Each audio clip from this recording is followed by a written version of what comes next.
Yes, y'all, you're welcome.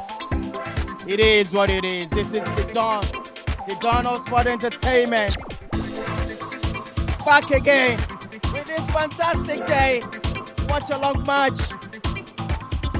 I tell you, it's gonna be loud. It's gonna be loud in here. All right, y'all, welcome. Let's sit back. It's gonna be fantastic. It is what it is.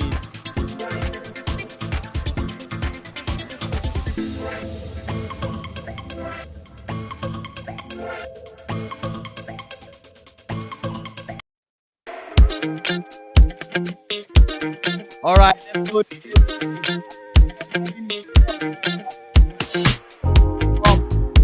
guys, if you are watching this for the first time, it is what it is. Intercontinental Sport TV. The Dawn is here. Upper is here. Upper, what's going on, bro? Arsenal losing to Manchester United. That was what I dreamt about. I'm not sure that was the right dream. I think you need to take a nap again and dream again. Oh my goodness. Oh my goodness. Let's do this, bro. How you doing, bro?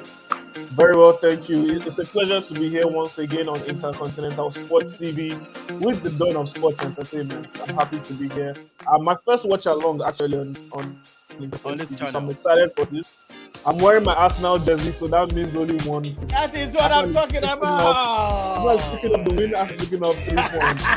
That's awesome.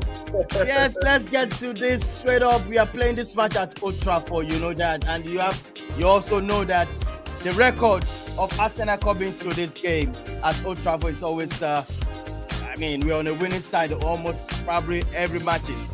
But let me bring this down a little bit for our viewers to hear us. Okay, let's get this. The team news is out. Yeah. The team news is out. But I got to tell you something, man.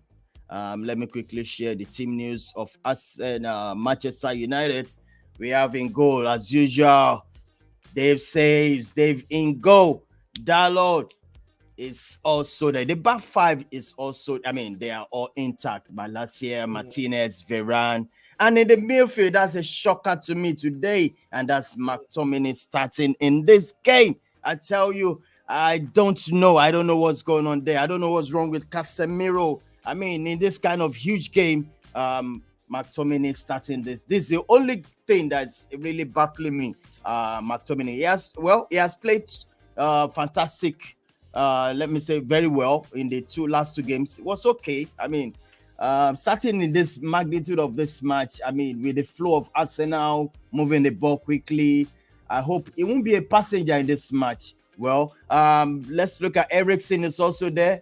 Anthony, the baddest guy in the building, is also starting. That is the only thing that is giving me joy right away. Straight into the fry, bringing him into this match. Bruno also there, Jadon Sancho and Marcus Rashford. I want Ronaldo to start in this game. Can Rashford really deal with Saliba and the combination of Saliba and Gabriel? That's another thing. So for me, I'm pleased a little bit, but the only thing is, let me say I'm pleased with this lineup because I'm not the coach. Yeah. I would say McTominay is only the only thing I would look at, and Ronaldo not starting in this match. Let's look at Arsenal. You're going to talk about Arsenal. What you feel? Okay. What do you think about this Let me give lineup? my 2 cents about the United Okay, starting lineup. all right. First of all, it's good to know. The truth is that every manager would want to work with a winning system. So far, so good. From the first game that Eric Ten Hag got 3 points from, he's maintained that same side. So first of all, they've got a very tight unit in terms of the back four. So there's no doubt about that. No one is coming in. I believe they even need to make good signings in January. United need to bring in other quality defenders that can fit into the style of play of Ten Hag, because Harry Maguire we know cannot fit into the style. I believe Harry Maguire should be on his way out very soon. Lindelof is slowly coming back from injury. I don't think Lindelof is going to be put into the fold immediately. I think Lindelof will be looking forward to the Europa League fixtures and the cup fixtures to know how well he can fit into that back four. So no question about that.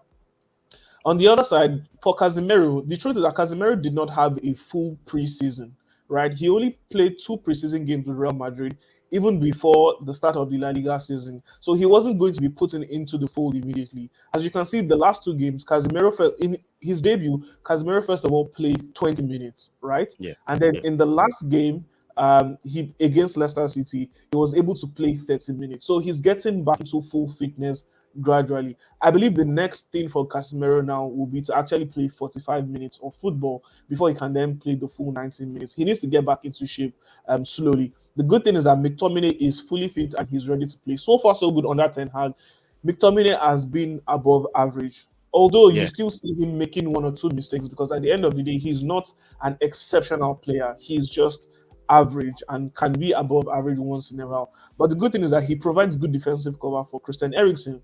We've seen under Ten Hag that Christian Eriksen is the engine Engine. of the team. He dictates the style of play and the pace at which United play. If United want to speed up the game, it depends on the way Eriksen moves the ball. If United is going to slow down the ball, it depends on what Eriksen is doing. He dictates the tempo of the passage of play for United. And then what Bruno Fernandes is simply just tasked with is giving the final and key passes, as well as arranging, or rather coordinating the press from the front From the for the front. forwards. Exactly, because you know that under Ten Hag, you know Ten Hag's forwards always press. They start the press for the team. That's the work of Bruno Fernandes. So Anthony coming into the game, I'm not shocked about that. Look, Anthony has been playing so well for Ajax. He had a brilliant season, fantastic preseason, and he started the season well already. So I'm sure Ten Hag believes that he's good enough to hit the ground running. That's why Anthony Elanga is on the bench. And obviously, Anthony is a more skillful player and a more established player compared to Anthony Elanga. Truth be told, Anthony has more to offer on the pitch than Elanga. On a good day, you would expect Cristiano Ronaldo to be starting while Yeah, Marcus Rashford is on the wings, right? But then again, Ronaldo does not have those legs, as we've seen. He doesn't have those legs to help start a press from the front. That's why you have Marcus Rashford there. But don't you will notice something in this game. Rashford is not going to remain in that centre forward position. He's going to be rotating with the likes of Bruno, Sancho, and Anthony, because Rashford also likes to start his attack from the left hand side. So that's something to look out for. yeah. Let's go straight into your own lineup right now. Arsenal lineup. Let's see what we got there. What do you want to say about your lineup? Let me get this one off. Um, so, so first of all, I would say that I am happy with this lineup. On the Friday preview show, I Yeah, did share my concerns about certain players not being fit. I spoke about Martin Odegaard. I spoke about Ben White. Ben White was subbed off very early in the last game against was it Fulham, if I'm not mistaken. And there were issues over Odegaard as well. Odegaard also went off early, and Zinchenko did not even train with the team on Thursday after our match on Wednesday. So that was worrisome for me. I guess so. That was even after the game against Aston Villa on Wednesday. Ben White got subbed off early. Zinchenko missed the game against Fulham and also the game against Aston Villa. He didn't train on Thursday. They were worried about him. So he has passed the late fitness test. That's why he's in the team. Same thing with Martin Odegaard, passed the late fitness test and he's in the team. Obviously, no surprise there. Lukonga starting again because both Thomas Partey and Mo Elneny, they'll be out for the foreseeable future. So this is the Arsenal 11 I expected. I'm happy to see Aaron Ramsdale back in goal as well. He had a thigh strain. And look, my preferred back four is starting, so I'm confident about this game. Hopefully, there's a saying among Arsenal fans now: When you need a goal, call 911. I'm talking about Gabriel Jesus and Gabriel Gabriel Martinelli. Jesus. Yes, and also Gabriel Martinelli. You know, our number 9 and our number 11. They are there to provide the goals and assists for the team. So I'm looking forward to the game. I can't wait. All right. Well, let's get into our. I want to share the screen. Where do you think? But with the boats line up, let's look at it once again. Like, is there anywhere you think the game is going to be won? Is it the midfield? The ball will be so much, or the flanks? I mean, So the thing for both teams is that one similarity between both United and Arsenal is the fact that they've got players who can change the game in the wing. Because you've got Anthony, who is he's a skillful player. He knows how to utilize space. He knows how to create space for himself. I know that very well about him. Marcus Rashford uses space. Sancho likes to invite his men mhm. and create space for his other teammates. That's what Jadon Sancho loves to do. And then when you look at the Arsenal team, Bukayo Saka loves to use speed to outpace his opponents. I believe he'll find that difficult with Tyrell Malacia. Malacia is very fast and strong, so it'll be difficult. It'll be a difficult duel. I believe that's one battle we should look out for: Malacia versus Saka. And obviously, Gabriel Martinelli, I believe, will have the better hand of Diego Dallo easily because Martinelli is skillful and strong and very pacey with the ball. So Yeah, where is the battle going to be won at the end of the day? I believe yeah, it will be midfield. So far so good, just like I've said, under Eric Ten Hag, Ericsson has proven to be number one, the engine of United's team. Christian yeah, Eriksen has covered the most distance out of all the Manchester United players this season so far. He has covered at least 68 kilometers in the games that he has played. That just goes to show you the work rate at which he has put in, in terms of trying to create chances, recovery of the ball, and yeah, progressive passes as well. So Martin Odegaard, um, Granit Xhaka and Lukonga have their work cut out for them. They need to find a way to move as a cohesive unit. I think I will need more from Lukonga. I watched the yeah, game against Aston Villa strategically. There were many times where I felt Lukonga was not aggressive enough. There were times where I felt Lukonga did probably made difficult passes. Although he was successful with those passes, he completed 6 out of 7 passes. But you know what? When you're playing against a team with much higher quality, like a team like Manchester United, you need to be yeah. careful with the passes that you make. Lukonga was lucky because the likes of Ben White and Granit Xhaka were always there to cover up his tracks. Same thing with Odegaard. Odegaard helped a lot in the game against Aston Villa, tracking back. And then if Mm. this Arsenal side is really concerned about winning a game, you would not really want to use players to cover up for other players.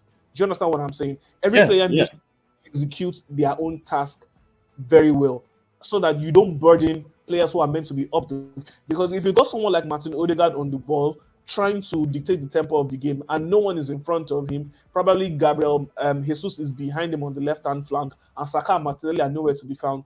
It will be Mhm. difficult for we'll have no choice but to pass the ball to the back and then they'll start again. Meanwhile, you would have someone like a Bruno Fernandes, a Jadon Sancho, a Marcus Rashford, or an Anthony who is going to start the press immediately, and it will be difficult for the defenders of Arsenal. Even though we Arsenal. know, fine, Saliba and Saliba is very calm on the ball, Yeah. Ben White is calm on the ball. The target for United attackers has to be Gabriel, the defender Gabriel Magalhaes. He's someone who we know can crumble under pressure. His first touch is not always the best, and sometimes he loses composure, as we saw in the game against Fulham. That's how Mitrovic was able to score that open goal. But thankfully, Gabriel was able to pick himself back up and get Arsenal back in the game. So if there's a weak link for Arsenal in defense, it is Gabriel Magalhaes. But even before they get to the defense, United needs to win that midfield battle. So if there's any way, is there any way on the field that the game is going to be won, has to be in the midfield. So In it's the up to midfield. us to make sure that they don't lose guard. All right, that is very interesting. But you look at this Malacia and Saka. Do you think Saka will have a very good day today at the office? I mean, with his skills, and we also know that Malacia is also,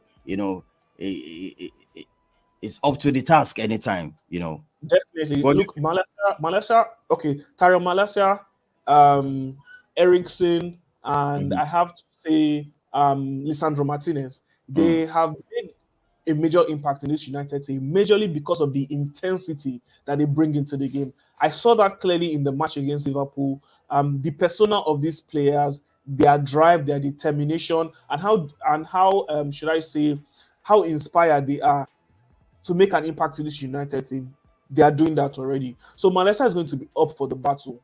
Malaysia also knows he started his career as a forward, so he knows how to make those forward runs. He knows the dribbles to expect. That's why he's such a very good defender because he's well balanced in terms of attacking and defending. That's something that Luke Shaw does not have. That's something that Aaron Wan-Bissaka does not have, and that's why Malaysia is in the team. Bukayo Saka needs to up his game, if you ask me. So far so good in the start of the season. I think Saka did not start the season greatly for me, if I'm being very, very honest with you, in terms of him creating chances, in terms of him converting chances that have been created for him. And it's been surprising for me because Saka had a very good preseason. He scored 3 goals during preseason. I remember vividly, especially the match against Chelsea. You know, he was at the end of a very good gameplay from the likes of Martinelli and co. And I'm wondering why so far he hasn't been able to score a goal. Yeah, But I to must stable. I must commend his performance against Aston Villa. It was different compared to the remaining games he has played this season. He was taking the ball to the man. He was going one on one with the fullback who was trying to defend against him. And one thing about Bukayo Saka is that he won't always invert to his left foot. He knows how to move in with his right foot. However, the question you would ask is how productive is he when he tilts to the right hand side? So I believe Saka needs to put in a whole lot more work to actually have a good battle against Tyrell Malacia. Yeah. And let's look at Dallo and Martinelli. I think the only suspect I could think about, I mean, from Manchester United, the link is Dallo. Can he be able to suppress the pressure from Martinelli out, how skillful? And I noticed something about your team. You guys, they don't pull the ball in for a cross, but they cut in from the Exactly. flanks, they Yes. cut in. They don't put the ball in for a nodding or something, but they cut Yeah. in. You see Martinelli cutting into the Yes. midfield So, or into the so from the flanks. yeah, exactly. So that is the purpose of inverted wingers. That's why you have a left-footed Bukayo Saka playing on the right wing, and you have a right-footed Gabriel Martinelli playing on the left wing. The purpose is to always create opportunities, always create a chance. So Arsenal is not going to play direct football by going down the flanks, crossing the ball into the box, and looking for a header. Gabriel Jesus is probably just 2 inches taller than I am. Gabriel Jesus is 5'11", so he's not your six foot tall. Should I compare him to the likes of Erling Haaland, a Peter Clearly. Crouch, Emil Heskey, and what all and Unwan Kokanu? No, Gabriel Jesus is your average type of striker. So his strength is not in the air. His strength is with the ball at his feet. And we've seen how fantastic Jesus is with the ball at his feet. An extremely skillful player, someone who brings in the popular term "joga bonito" into the English game. So that's the whole point for Arsenal. They can hit you at any point in time. And the good thing is that both Gabriel Martinelli and Bukayo Saka, they know how to utilize their weak foots. I told you, Bukayo Saka knows how to take a man one-on-one and tilt to his right-hand side. Same thing as Gabriel Martinelli. This season, the improvement of Martinelli's weak foot has hit a new high as you saw him score a goal with his left foot against Leicester City. So that's something that United need to be wary about. And just like you said, Diego Dallo is a suspect in the Man United back four. Why is that? First of all, Dallo doesn't know how to defend properly. He's not your average defender. He's better when he's defending aerially. However, against Really. Arsenal, he's not going to have that chance. It's going to be a lot of one-on-one defending for him because if it's not Gabriel Martinelli fitting him onward, it's Martin Odegaard or Alexander Zinchenko. And everyone knows how clinical Zinchenko is with the ball. His body movements, his feints. Because you know Yeah. Zinchenko is not going to just occupy that left back position. Once Aaron Ramsdale gets the ball, Zinchenko moves infield, Granit Xhaka moves up the field, and then you have Martinelli coming out on the left Oh, hand side, touchline, all the way to the touchline, while Xhaka is already infield, and you have Gabriel Jesus being a menace to the likes of Varane and Lisandro Martinez. That's what they're going to see. So Dallo needs to be on top of his game. But then the question is, how often is Diogo Dallo going to resist the temptation of moving forward? The problem with Diogo Dallo is he's too lazy to track back. Let me use another word instead of lazy. He doesn't have the capacity to be able to drop back as fast as he goes forward. That's something that Aaron Wan-Bissaka has. Bissaka has an engine for a heart and is able to go up and down. However, the difference is that Wan-Bissaka is not productive in the final third. Whereas Yeah. Diego Dallo is productive. Dallo can give you integral passes, assist. Dallo can score goals as well. We saw that vividly when he was on loan at AC Milan. That's a major reason why Diego Dallo is still in the frame for United. However, he needs to work on his defensive side. But I believe in January, Erik ten Hag will be going in for a right back who can please balance. And I believe Julian Timber from Ajax might just be a good purchase for Ten Hag. But just like you said once again, Dallo needs to be on his A game if he's going to be able to, contain Gabriel Martinelli. Yeah. Another player that I want us to look about is this Anthony guy. What do you think about him? I mean, coming, what as some people, I don't know how your end will be looking like. Oh, this guy's gonna start. Jeez, wow, jeez. How do you, like, how do you guys take it up? Like, how do you guys see it? I So, mean, so first of playing this all, kind of I'm on a couple of platforms with Arsenal fans, and the truth is that everyone is surprised to see Anthony starting. That's the truth. Everyone expected Anthony Elanga to start the game. Some people even predicted probably Casemiro starting, and then you have yeah. Eriksen playing in the number 10 position while Bruno Fernandes occupies the right wing position. So here's what I know about Anthony. I knew him from his time at Ajax. I didn't watch Anthony while in Brazil because there were a lot of other talented superstars while Anthony was Too still in his much. Brazil. Yeah. Rodrigo of Real Madrid was there. Vinicius of Real Madrid was there. Those were the popular players who caught the eye of the whole world at that point in time. Anthony is 22 years old. He's your typical Brazilian attacker, and he's someone who is a product of street football. Street Street football is all football. about Yeah. yes, football is Street all about football. expression. So you see that on the field a lot with Anthony. The way Anthony traps the ball when it's delivered to him, he does this skillfully. Uses his right leg inverted instead of his left foot. Instead of left. And when he does that, Anthony draws the left back to him. Once he does that, he creates spaces for his other teammates. That's one thing he does a lot. If you look at the goal conversion between Anthony and Cody Gakpo, who plays for PSV Eindhoven, Cody Gakpo had double figures in assists and goals, while Anthony had more in terms of goals compared to assists. What most people don't see on paper is that Anthony provides more of key passes. Anthony knows how to give those should I say direct passes or assists, more like balls that go through the eye of the needle, defense Mm. splitting passes. So you will see that a lot from Anthony. I believe that's what Manchester United fans need to appreciate from Anthony more. If you're expecting goals from Anthony, you will get them, but not in quick succession like you had with a young Cristiano Ronaldo. Anthony would do more in terms of building up the gameplay and actually disrupting defenses and allowing other players to take the shine. That's what Anthony loves to do rather, excuse me. And then Anthony creates space It's for himself. space. So Mm. Zinchenko needs to be very careful because we all know that Zinchenko loves to move up the field. Zinchenko is not going to, like I said, he's not going to stay in that left back position. Gabriel Magalhaes needs to be careful as well. His composure needs to be on 110% today, not like it was against Fulham. He needs to be Mm. on his A game. And Granit Xhaka as well needs to put in a good shift. I don't have a problem with Granit Xhaka's work rate. I know he can put in a good shift, but he needs to be careful. Granit Xhaka has had 2 red cards in his Arsenal career, and he has had multiple yellow cards. He's always, should I say, a suspect, or he falls victim to being taken off. And some teams target this. Some teams target Granit Xhaka's temperament. So he needs to Mm. watch it this game. And because you look, United have players that know how to get under the skin of players. First person is McTominay. McTominay is very good with mind games. Bruno Fernandes knows how to get under the skin of his opponents as well. These are players that work with mind games a lot. Lisandro Martinez is a very intense individual. If you're not careful, you would get under your skin while playing against Lisandro Martinez. So Arsenal forwards need to be careful. Gabriel Jesus has a bit of a temper as well. So he needs to be careful when going up against Lisandro Martinez because look, Martinez will fight with you. He's not going to let you in and Let's score see goals. it. Yeah. So the temperament of the Arsenal players needs to be put on check. Since Mikel Arteta took over, Arsenal has had the most red cards from players in the history of the club.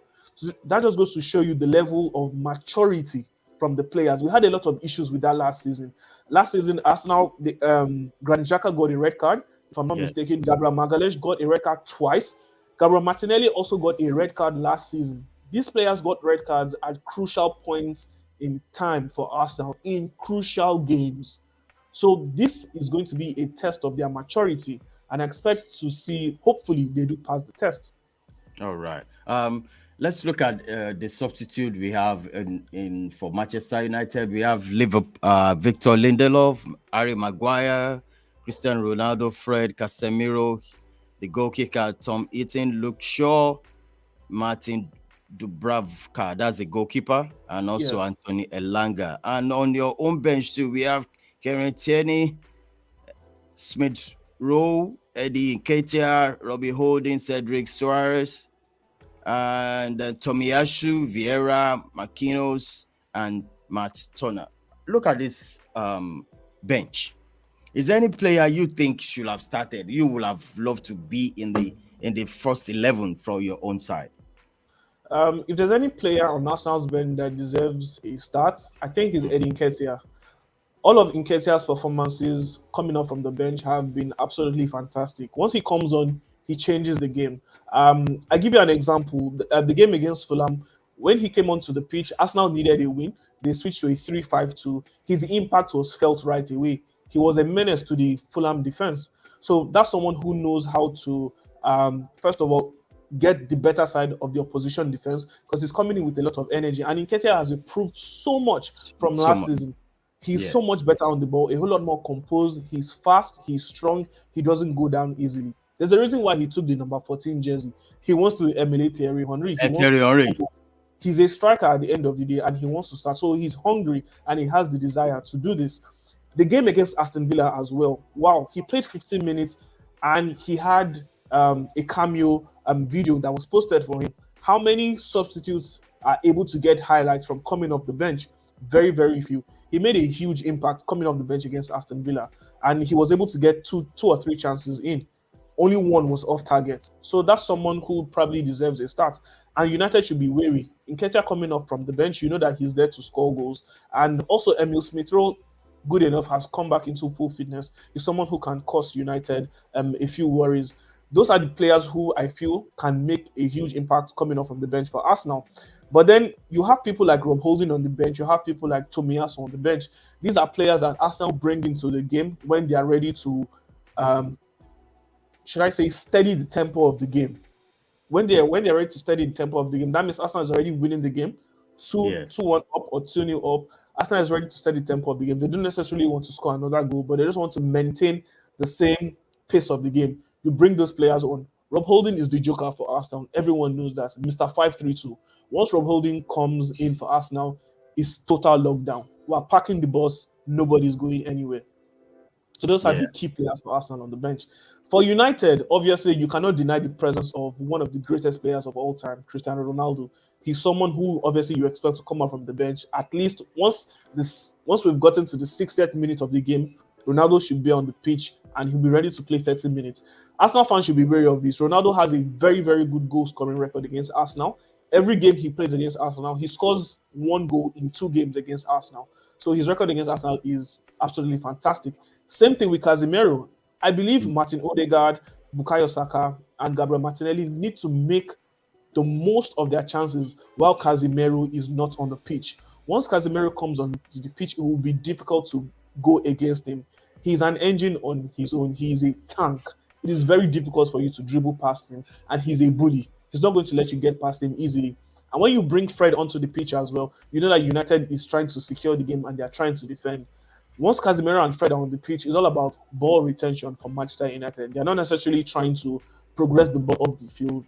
They'll be there to frustrate the Arsenal attackers. Those are Yeah. the main players who will make a difference for Manchester United. All right, please smash the like on the video anywhere you're watching from. This is Intercontinental Sport TV. Right now, I want us to talk about some of the. I think the matches. They're showing some clips, some glimpses of players moving on the pitch right now. I mean, you could see Martinelli smiling. That I'm going to show these guys. Okay, Yes, I Zinchenko can is see also there. Malacia, I can see Sancho and Fernandez. They are warming up now, and I could see Yeah, that during the training session, or rather the warm up, I could see that Anthony was practicing finishing with his left foot. I'm glad he's doing that already because I didn't see so much of that from him while he was at Ajax. He's known to be a very, very left-footed player, and the truth is that in the English Premier League, you would want to pray to God and wish that you were ambidextrous, meaning you Yeah. could use any of your feet to finish a good goal, because the English Premier League is very intense. Anthony is not going to have the space to do a lot of those tricks and dribbles. It will be very difficult for him. So he needs to have something in his locker. So if he's working on his weaker foot already, I Mm-hmm. believe the coaches at United are doing their job. They're letting him know that, look, we need the same from what you gave us at Ajax, but we need you to up your game a notch. There's a huge reason why Anthony is at Manchester United. He owes a lot to Eric Ten Hag. He spoke highly of Ten Hag. Ten Hag helped him a lot while at Ajax in terms of um, getting in tune with the society there, Yeah. because he was coming from Brazil. That's his first time leaving Brazil, coming to Europe. He had struggles with the language. Ten Hag made it easy for him, speaking the language as well. So at least his English is good enough to understand the instructions from the coach and little communication with his teammates. But he owes a lot to Ten Hag. He wants to repay the faith that Ten Hag has put in him. So, Yeah. well, look, I'm looking forward to seeing Anthony play. He would want to impress as well. We've got the World Cup coming up in December. Brazil has a star-studded squad. Gabriel Martinelli is someone who can take Anthony's place in that Brazil squad. We see the way Rafinha is doing so well for Barcelona, and then you've got the likes of Lucas Paqueta, who has now joined West Ham. You have Neymar, Richarlison, Bobby Firmino as well. So look, Anthony needs to be on his A game if he wants to be part of TT's squad in Qatar. Yes. Yes. We it's about, I think it's going to be like 11, 10 minutes to start the match. I want to tell our viewers you can call in anytime through WhatsApp. That's phone. It's already on the screen. You can call us to give your comment or drop your comment anytime. Also, we are 2,531 subscribers as that today. Please subscribe to the channel anywhere you're watching from.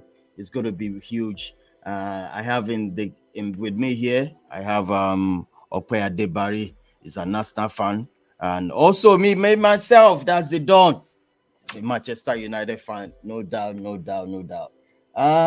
Look at the result over the weekend. You could see that some things. I mean, as Man City were held by Aston Villa. I can't just believe it. That was Things a are just. surprising result. That was a 1-1. Exactly. A lot of pundits already said that the game, that Aston Villa Manchester City game, was probably going to be Steven Gerrard's last game in charge of Yeah. Aston Villa. But it was a different result. We were expecting Erling Haaland to have a fantastic show If, again. But you know what? It seems like Steven Gerrard has been able to get through to his players. And one thing Steven Gerrard did, which was very tactical, was starting Douglas Luiz. Douglas Luiz clearly wanted to leave Aston Villa to join Arsenal. On transfer deadline day, Arsenal made 3 bids for Douglas Luiz. The last of the bids, which was £23 million and £2 million in add-ons. Douglas Luiz has 1 year left on his contract. It would have made sense for Aston Villa to sell, because once the season is over, his contract is up and he's going to go for a free. So business-wise, that did not make sense for Aston Villa. However, Steven Gerrard did say in his press match conference that he insisted that Douglas Luiz stays because he's a quality Mhm. player for them. And why did Mikel Arteta want Douglas Luiz? Mikel Arteta was the one that scouted Luiz while he was playing in Brazil, and he brought him down to Manchester City.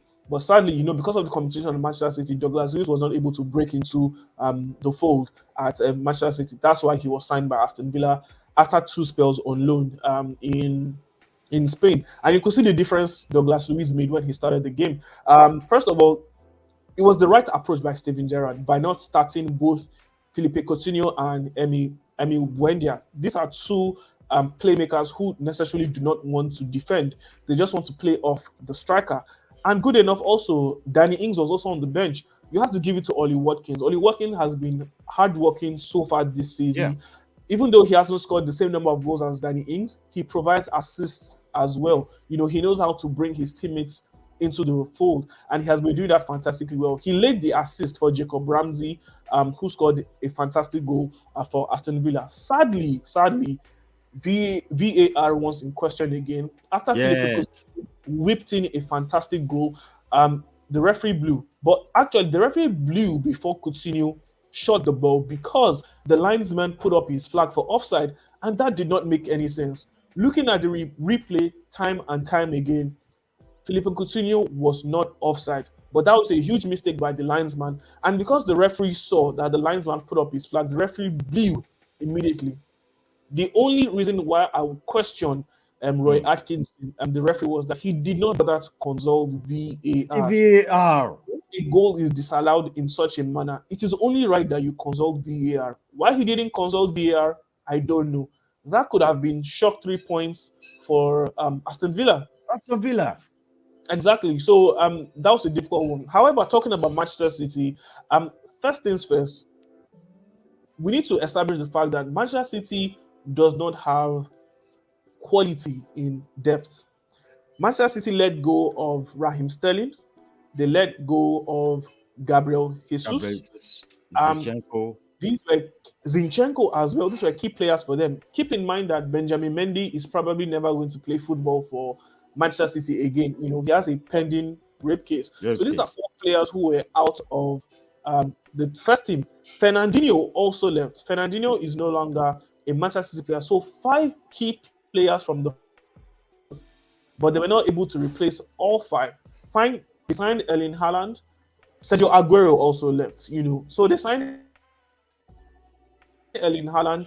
They signed Julian Alvarez. They signed Calvin Phillips to replace Fernandinho, and they finally signed Manuel Akanji on deadline day from Borussia Dortmund, as well as Sergio Gomez from Anderlecht. However, in key positions for Manchester City, they lack players who can give the same intensity compared to their starting 11. If there's a reason why Manchester City is not going to win the league this season, that is going to be the solid one, because we are accustomed to Manchester City always giving the same intensity, irrespective of the players starting for them. So you take a look when Foden is not playing, when Grealish is not playing, Yeah. you don't have the Joker in Raheem Sterling who brings a different who offers Dimension. something different. Something different. Yeah. Exactly. Sometimes you need fast-paced wingers who just go direct for you. You don't have that in Riyad Mahrez, who is 30 plus and who loves to cut in. You don't have that from Phil Foden. Phil Foden is more of a creator, someone who wants to spend more time on the ball. Phil Foden is not going to help you with progressing the passes. Same thing with Grealish. These are players who have the same qualities, players who like to hold the ball, players who like to progress the ball. That's why you see this season you have more involvement from the likes of Kevin De Bruyne and Gundogan. You see them being more involved and scoring more goals, because the wingers are not about scoring goals, they're about having the ball on their feet and distributing. However, the biggest benefactor from the style of play currently at Manchester City is Erling Haaland. Erling Haaland has 10 goals. He is the Yeah. fastest player to reach 10 goals in the history of the Premier League. And he also broke another record of scoring the most goals in the month of August. Absolutely outstanding. Now, look, the scary thing about this is that number one, Erling Haaland is just 22 years old. This is scary for the whole of the Premier League. I I swear don't down. know how I I don't know swear how down. they allowed Manchester City to secure a player like that. Now, the Damn. second thing to be scared about is that look, Erling Haaland is going to have 5 full weeks to rest and recuperate. Norway is not going to the World Cup in Qatar, Oh so my God. he's going to be on vacation. And once Oh the my Premier League God. starts again in January, he's going to hit the ground running, firing on all cylinders. Look, Cylinders. Premier League goalkeepers are in for it this season. I tell you, bro, it's about to get down at the Old Trafford. I have in the studio where Barry will be doing the watch along, and it's gonna be fantastic. Okay, what's your score prediction? I don't want people to see your face because I don't want to embarrass you at the end of the match. So, what's your score prediction before going to this game? Score prediction. Look, I'm confident in my team. I'm confident in Arsenal. It's a new Arsenal team. It's going to be a win for Arsenal. I mean, if you want me to go down into details, I predict 2-1. A 2-1 win to Arsenal. Me as a Manchester United fan, the Dawn is predicting Manchester United 2, Arsenal 0, 2-0, 2-0. We'll be right back, and let's get this rolling.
Yes.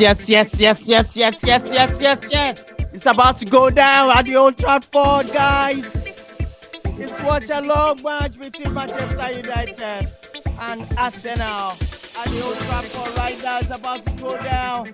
I tell you, I am in the studio. Ope Adebari. Adebari is ready. We're all doing the Watchalong together. Ope, how you feeling? How you feeling? Going to this game? I'm excited. Don't look. Don't worry. I'm not nervous. I believe in my boys. I believe they will able to get the win at the end of the day. So I'm excited. We can see the atmosphere in the stadium.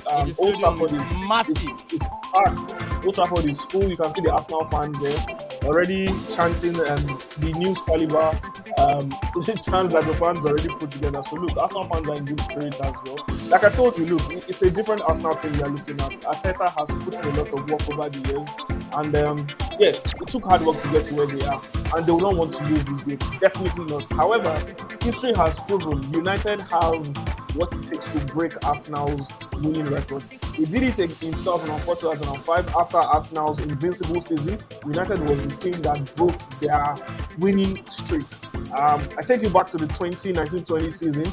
Arsenal went 11 games unbeaten. The 12th game we met United broke that winning streak. Last season as well, Arsenal went on a 6-match unbeaten run. They went to Old Trafford. It was a draw. So it's going to be a difficult game nonetheless. All right, it's about to go down, guys. It is what it is. Yeah, in the studio with me, up there, everybody. All right, let's do this, guys. Manchester United 0. Arsenal 0. What do you think Arteta will be thinking in his mind? Obviously, for Arteta, I'm sure the message you have given his players is don't concede. United at home, you can't deny the home factor. The fans are known as the 12, and once players are pumped, once players are focused and they've got the right mentality and intensity, once the fans are there behind them, it's very difficult to beat that type of team at home. So I'm sure Arteta's word to them is don't concede a goal. Make sure you don't concede a goal. All right, the match is on. I see good touches from Anthony. Yeah. Anthony looked comfortable already. I'm shocked, to be honest. I'm shocked. I wasn't expecting him to be this comfortable playing team. From the kickoff, you could see that Lisandro Martinez flung a pass straight to him, and in popular Brazilian fashion, he cushioned the ball with his chest. Brazilians know how to control the ball with every part of their body. So, what time is it over there? What time? What is about? In Nigeria currently is 4:31. All right, with this match on your screen, do you? From my end, 1 minute. Yeah. We're 1 minute into the game. Yeah, okay. Mine is a little bit backward. I'm 55 seconds right now. 55 seconds. 57. 1 minute right now. And Eriksen pushing the ball in, going all the way. Can it go? All right. So far, so good. United with the ball. They've had possession so far, so good. Arsenal has not been able to get on the ball. We just saw Diogo Dalot with some inventory up there. I told you that's where Diogo Dalot is going to be most useful, but that's where Arsenal need to be wise as well. He doesn't have the lungs to go back and defend. He's not your typical wing back. Oh man, Gabriel Jesus on the. He needs to be ready. Gabriel Jesus. But obviously, that's going to be. Yeah. Free kick, yes. The butcher, as he's called, is Lisandro Martinez. Taking the butcher. Right. Man, it's good. Gabriel Jesus is crazy. I mean, he can bully you. He can. Look at him, Jesus saying, "Wow!" The impact from Lisandro Martinez was not funny at all. You know, Lisandro Martinez was highly criticized, majorly because of his height. But for everything he lacks in terms of his height, he complements in every other aspect. I think he's every striker's worst nightmare. The impact from that Gabriel Jesus had, he didn't enjoy that at all. He said, "Wow." He couldn't hide that. The free kick for Arsenal. Has it been taken Yes, from your taken end? away, cleared by Bruno Fernandes. Okay. I think this is going to be a huge test for Sambi, Albert Sambi Lukunga for Arsenal. He's the third choice central midfielder to deputize in the deep role, the number 6 position. No Thomas Partey, Yeah. a reoccurrence in a thigh strain for him. El Neni has a hamstring injury. There is no time frame as to when he will return. So look, Lukunga wasn't happy. If you watch the Arsenal documentary, All or Nothing, you would see that Lukunga was not happy about not getting games. But this is an opportunity for him. The first choice deep line midfielder are not going to be available for a period of time. It's up to him to step up. You know, he was the underlap captain under Vincent Kompany. He was recommended to Arteta by Vincent Kompany, so he's got good prospects. You know, he can play that position very well. Although during preseason he played as a box-to-box midfielder, but obviously he's needed in this position. And this is a Belgian international. He's thinking about the World Cup as well. Even though he's just 22 years old, he wants to represent his country. Even though he will face stiff competition from the likes of Yuri Tillemans, who Arsenal was chasing, Leandro Dendonka, Dennis Pratt, and obviously Kevin De Bruyne. But it's up to him now to make the most of the opportunity he has under Arteta. And he needs to show Arteta and prove to Arteta why he should be starting games more often. All right. Right now it's 4 minutes into the game. I think Manchester United are comfortable. You can see that, and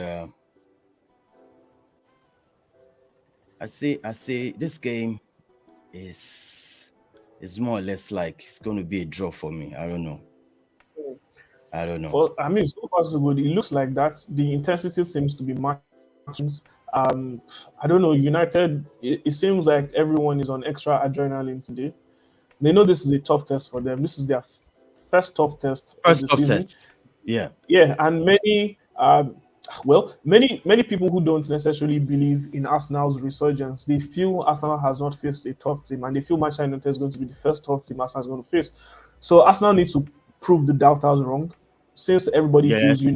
the first 5 games was just a fluke, and then they will drop down again as in other seasons. But they need to prove that they are worthy of being top of the table. And Arsenal have a good opportunity to maintain their status of being on top of the table after the draw for Manchester City, And then at the end of the day, even if Arsenal lose this game, they'll still be in first position. However, it makes sense to be able to extend the lead.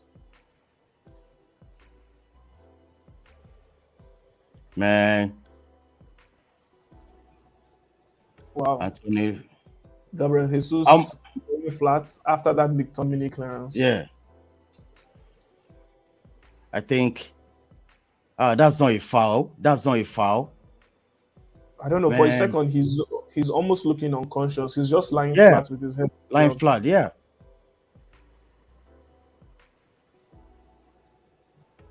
Something is wrong. Bruno Fernandes and Gabriel Magalhaes getting into an intense conversation. Obviously, look, McTominay is known for things like this, and he gets away with it a lot. I don't know. I don't know if that's going to change this season. There have been questions about the officiating from English referees, especially when it comes to the VAR. They are always under scrutiny. Gabriel Judge. Hope he's okay. He's definitely okay. I actually felt the first time I saw McTominay getting the ball, it looked like a clean interception to me. But obviously, there was a collision caused when he was going down. So it might be the impact from falling on the floor, might just be the initial impact with Scott McTominay. Yeah.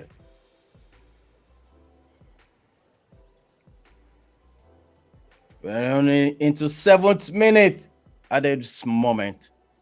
Manchester United 0, Arsenal 0. I think we are having a problem. That's Manchester United with the final third of the ball. Arsenal have not put any threat at all at the moment.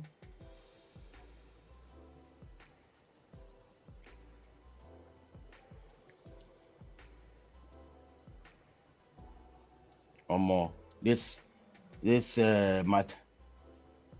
Martinelli has to be silent. He has to be quiet in this match. Wow, see ball. Wow. See ball. Christian Eriksen almost scored a goal right now. See ball. See ball. Fantastic delivery in from Anthony. Yeah. I told you, Oh! United What? fans, you need to Wow! be patient with Anthony. He might not give you those goals, but those key passes and Those key delivery, passes. he will definitely do that for you. See the way he created space Created that space while between Zinchenko two and Gabriel people. Jesus were on him. Yeah. Look at that. So with Anthony, don't be so keen on goals, but look for the intricate things he does in games. Almost And a look at goal. Scott McTominay again, pushing. Look, how many times is Scott McTominay going to make such fouls and not get a yellow We card? don't care. I Look, can't believe this. let's not deny the fact that Yeah, fans also it's talk about English officials being on the side of United and Liverpool. United. Yeah. There were a lot of times during Ferguson's era where everyone felt like, look, Ferguson had some of these officials at the back of his pocket. Wow, that was just a chance for Arsenal right there. William Saliba took Oh, a really? shot and yeah, he missed that. Oh, that's a chance for That was a Arsenal clear, there. A clear chance clear for them. chance. What? Saliba's already scored a goal for Arsenal. He scored that in the second game Yeah. of the season against Bournemouth. A fantastic strike with his left foot, something that no one saw coming. What a chance. What a chance. Anthony on the ball. Antonio. Antonio.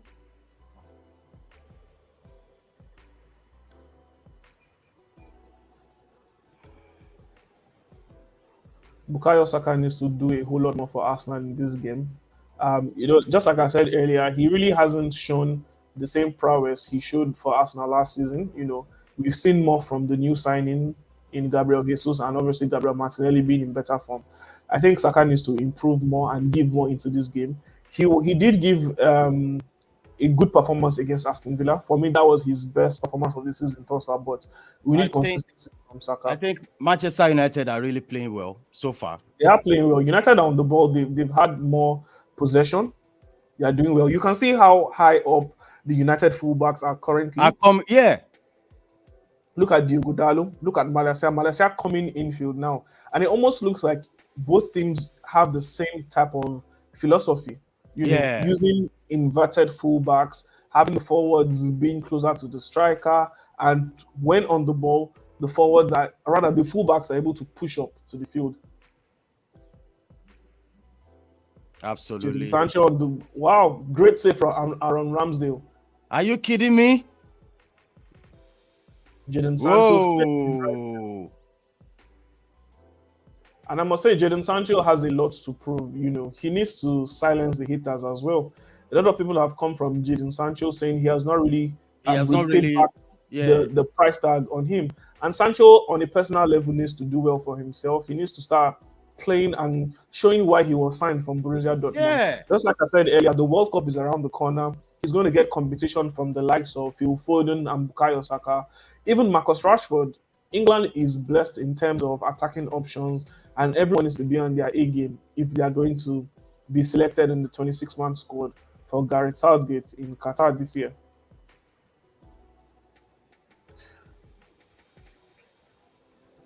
Man, Manchester United moving the ball freely. Martinelli on the ball. Goal! Arsenal have scored. Gabriel Martinelli just scored a goal for Arsenal. I can't believe this. Are you kidding me? Fantastic interception from Bukayo Saka. Fantastic assist for Gabriel Martinelli. Arsenal take the lead. What a goal. Fantastic goal. I told you before, Diogo Dalot is going to be the usual suspect. He loves to play up front so much, but then he's not going to track back. That's a problem. 1-0 to Arsenal. Christian Eriksen is complaining. He feels he was fouled off the ball, but I don't think that will be foul at all. I don't think so. What a goal from Martinelli. I think I have him in my fantasy league. I think we'll be looking forward to a VAR. Definitely, the referee is going to consult. That was a push. Yeah, that was a push on Eriksen. For me, he went down too easy. That's not a foul. He went down too easy. But just like I said, great finish from Gabriel Martinelli. I told you that he's doing so much better with his weak foot. He scored his first goal for Arsenal with his weak foot against Leicester City, and he just did the same right here. So he doesn't need to cut back again. Wow, the referee is going to the VAR. He's going to take a look at the monitor. I have a bad feeling about this. I hope this will be a terrible way to start the game because this will disrupt the energy The of the Arsenal energy. players. Oh Lord. And I hope the goal won't be overturned. The referee is coming to take a look at the screen. Mm. It's going to the VAR. Let's see.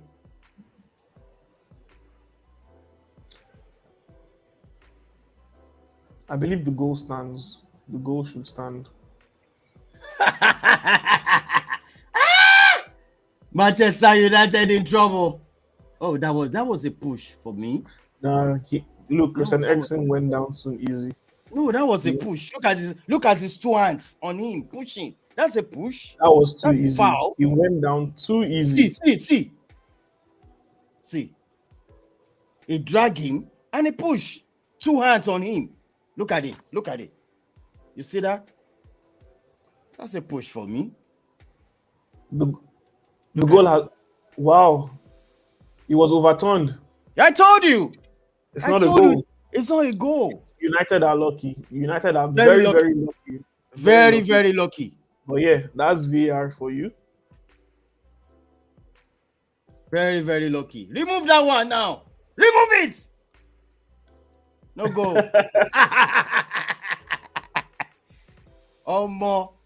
Look at this That now. that Look is at a it. huge Look at it. call. Look That's at a it. huge Look call at that's going to have an impact on the game. look at that.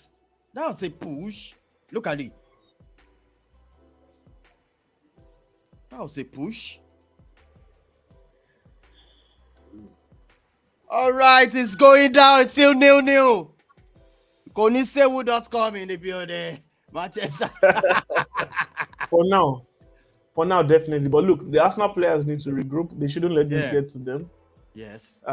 They just need to Still keep 0-0. their focus, and they should not dwell on this. The game just started. We're just 15 minutes into the match, 15 so minutes. Yeah, 15 minutes. there's a lot to look forward to. Yeah.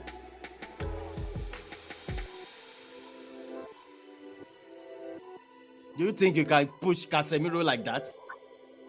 Never. Of course not. Of course not. That's why I said, look, the Arsenal attackers need to make the most of the opportunities that they have right now. Because Opportunity now. once Casemiro is in the field, it's going to be difficult Ah. to create chances. It will be very difficult. Please subscribe to the channel anywhere you're watching from. This is Intercontinental Sport TV. Watch along between the match between Manchester United versus Arsenal, the league leaders at the moment. Man, Arsenal looks so composed as well. Yeah. Honestly, I'm looking forward to what the head of the referee association, Dermot Gallagher, I'm looking forward to what he has to say at halftime because I know he will be brought into the fold. He will be questioned as to why his colleague, or should I say his subordinate, allowed that. That looked too soft for me. I think Christian Eriksen went down too easy. What do you say about what's the name of this club that won 5-2? They beat Leicester City. Brighton. Look, see that Brighton, Hove and Albion. That's a club to look forward to this season. They might just break into the top 8 of the Premier League. Obviously, Leicester City, they'll be lucky to survive relegation. Despite changing tactics and formation today, he put out a team playing 4-4-2. Both Kelechi Iheanacho and Patson Daka started. Good enough, both players scored. However, they don't have enough defensive cover, to be solid in games. They obviously did not Wesley Fofana, but it was difficult to turn down £75 million from Chelsea. Chelsea kept increasing the bid till Leicester City had to budge. And Fofana then made it clear to them that, look, I also want to leave.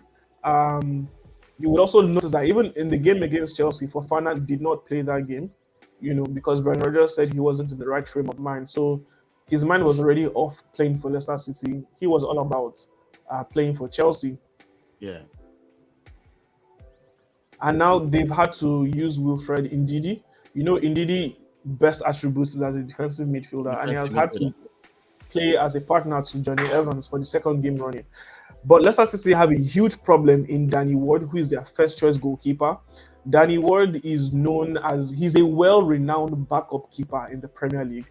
Apart from Leicester City, he has been at Manchester City, he has been at Charlton Athletic in the past, so he has never been a first choice goalkeeper, and it's quite evident. He can't even play from the back. And Wilfred Ndidi was so frustrated with him in the game against Brighton. You could see Ndidi visibly shouting at him, cursing at him to be precise. So Brendan Rodgers has a lot. A corner kick to Arsenal. Yes, Saka really having fun on Malaysia at the Same moment. here. But then Varane is there, 5-time Champions League winner, has been solid so far this season. An unusual pairing between Varane and Lisandro Martinez in terms of height. It's massive. A corner kick to Arsenal. Arsenal looking dangerous. He should have probably put in the header back for someone in the box to be able to head. But obviously, as a striker, he's looking at scoring a goal. A goal kick to Manchester United. Man, Arsenal looking so dangerous as well anytime they have the ball. The players are obviously pumped. After thinking they scored the goal, the players are pumped. At least they know that they can create chances and they can score because, look, it was a great start from Manchester United. The intensity from the Red Devils was absolutely fantastic. And then, the fans are behind them, just like I said. They are 12th man. So Arsenal are in a hostile environment. That's why I said I don't. Did you just see what just happened right now? The goal kick from David De Gea. Gabriel Magalhaes could have cleared the ball easy with one header. He mistimed his header. The ball dropped. Oh, that's a mistake. Oh, that's one of the mistakes. Exactly. So look, the composure of Gabriel Magalhaes is going to be questioned. He is going to be a weak link for Arsenal in their defense. That's why Anthony is playing there. But thankfully, Zinchenko was there to help to cover up. But then what happens when Arsenal are on the attack? And Zinchenko is already well at the top of the field. It will be difficult for Gabriel to maintain his composure. Just like I said, look, it's going to be a test for the Arsenal team in terms of their maturity. This team had too many red cards last season. I hope it doesn't repeat itself.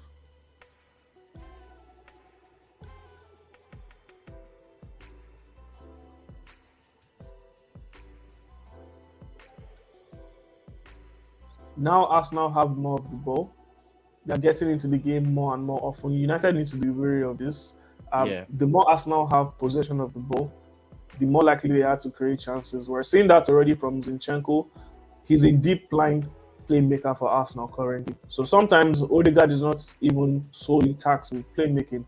The playmaking starts from Zinchenko, but that comes at a price when the ball is intercepted from him, as we've seen now. Anthony taking his first shot on target, his first shot of the game, and that's off target, really. Far from being on target. He tried to curve the ball to the back of the net, but it didn't go in as planned.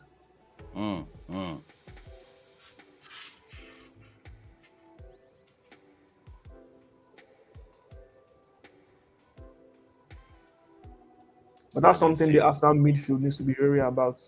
Knowing that he has that in his locker, I expect the likes of Granit Xhaka and Lokonga not to give him any breathing space. A player like that can offer that type of threat. Don't give him the opportunity to do that.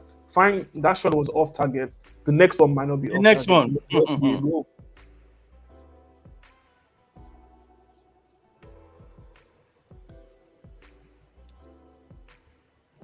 21 minutes from my time here, going to 22 minutes into the first half, 0-0. 22 minutes here, Arsenal on the ball. And Gabriel Jesus was about to switch play to Gabriel Saka, but it was too much. Arsenal are so comfortable on the ball, I must say, playing out from the back with Aaron Ramsdale, William Saliba, and Gabriel Magalhaes. They are very comfortable on the ball. I think United attackers need to do more. Starting from Bruno Fernandes, I think he needs to prod the likes of Rashford, Anthony, and Sancho to press more. If the United attackers are able to press the Arsenal midfield, or the Arsenal defense rather, I think United can get something out of the game. But if they are calm, allowing Arsenal to pass the ball around a lot, they will have difficulties creating chances to score.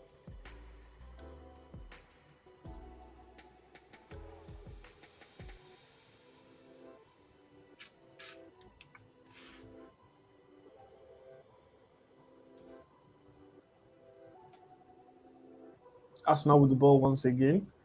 Going into 23 minutes at my end, and Arsenal are Okay. the control inside compared to the start of the game, and they're So looking for a goal. Arsenal has really settled down.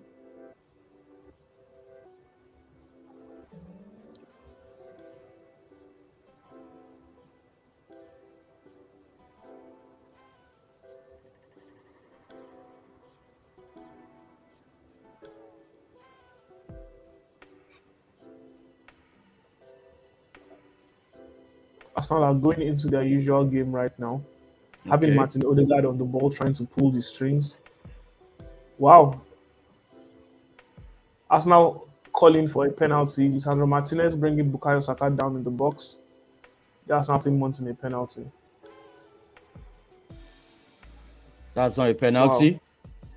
Yes. And now in the opposing side, we've had the first yellow card of the game, William Saliba, after bringing down Jadon Sancho. Jadon Sancho. A first yellow card. That's pretty early in the game. 24 minutes into the game, um, William Saliba with his first yellow card. Looking at the replay now, it seems like Bukayo Saka dived right there. He was anticipating the contact from Lisandro Martinez, and he was ready to dive in immediately. This Ah, is one that's a aspect. dive. Yeah, this is one aspect of the modern game that I do not enjoy at all. Yeah. I think players always look forward to taking advantage of the psyche of the Advantage. referee. Yeah. But right now, there's video assistant referee. So even if in real time you take advantage of the referee, the video assistant referee is there to make the Yeah. right decision. So a free kick to Manchester United. 25th minute into the first half. What's Gabriel Jesus complaining about? Obviously, the decision he definitely felt like Bukayo Saka was fouled, and No. then when Sancho was then fouled, obviously the referee Paul Atkinson, you know, gave the foul. He's wondering why it wasn't a 50-50 call. Wow, Anthony and McTominay running into each other, or rather, that was Ericsson.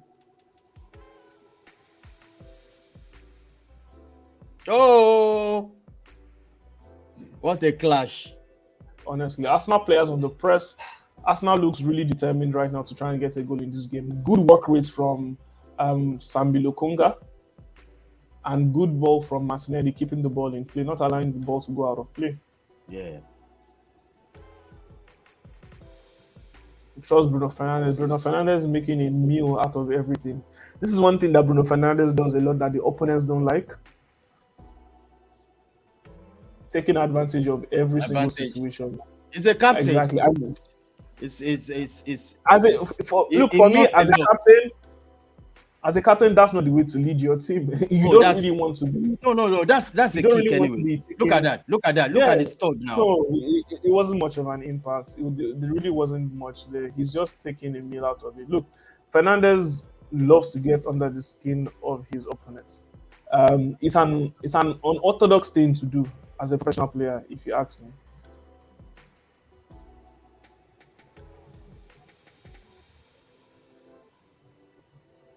Look at that. Look at the stud. Ah. No.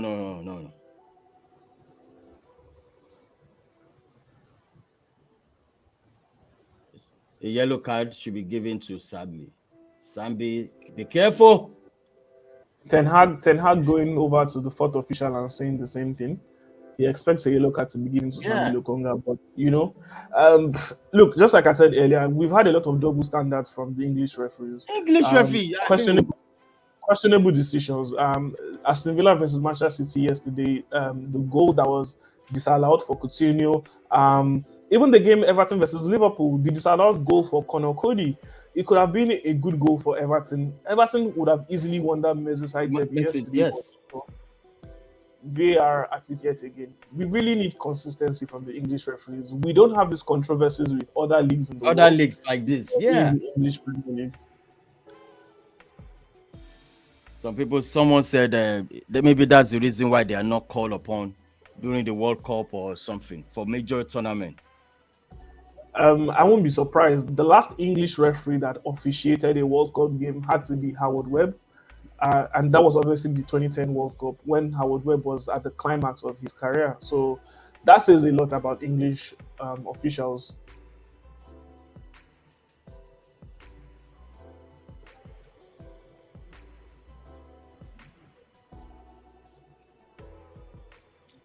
A throwing to Arsenal from my side here.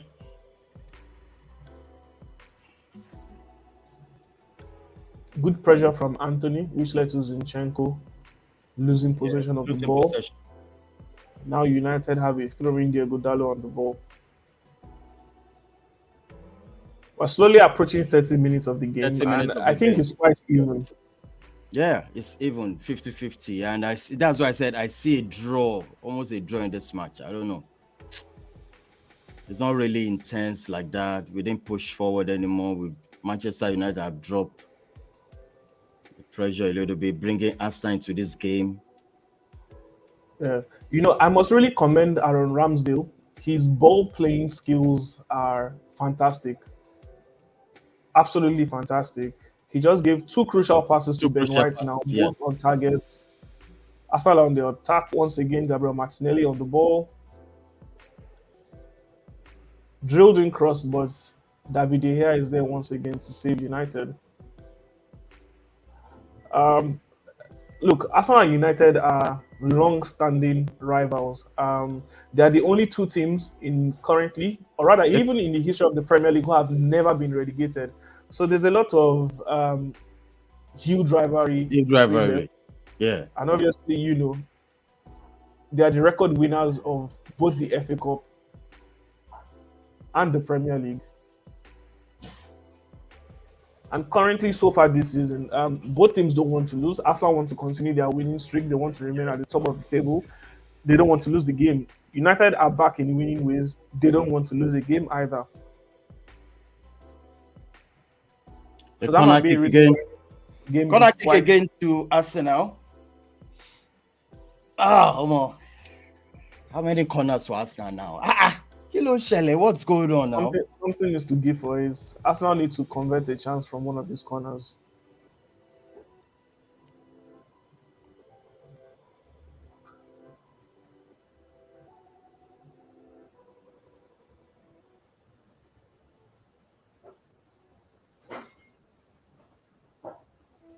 Manchester United finding it difficult to hold on to the ball. To the It's ball, become yeah. a problem for them. Arsenal being crazy with the ball. Bukayo Saka kept that pass just behind Martin Odegaard. William Saliba, always calm on the ball. One of the most composed defenders. At the age of 21, his composure is second to none. But now Arsenal looking to penetrate this United defense. It seems like United are packing the bus and every single player of United is there. But Gabriel Martinelli with a chance, followed by Gabriel Jesus as well.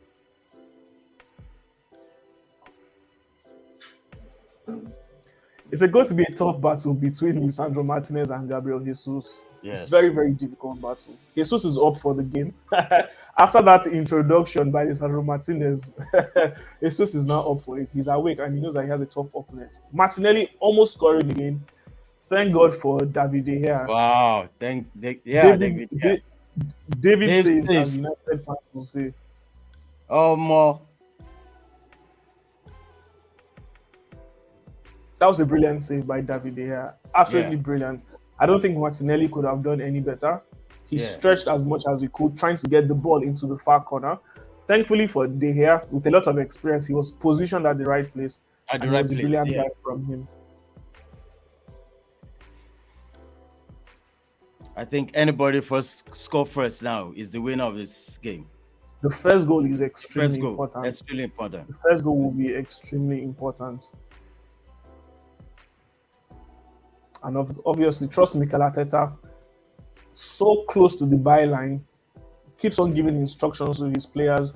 He doesn't want anyone not doing the right thing at the right time, shouting and screaming. Oh, why you are not playing well at the moment? We couldn't hold on to the ball. It's so difficult for United to get a hold of the ball now. Yeah. Arsenal are in full control and they are creating more chances now.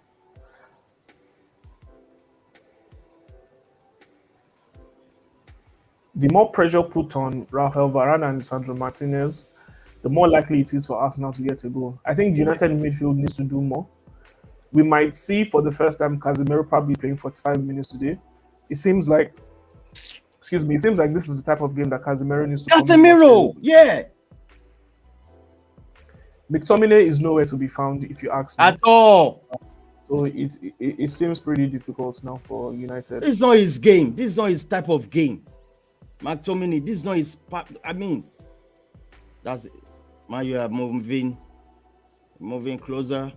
We just need one goal. Anthony already pulling out the tricks and flicks.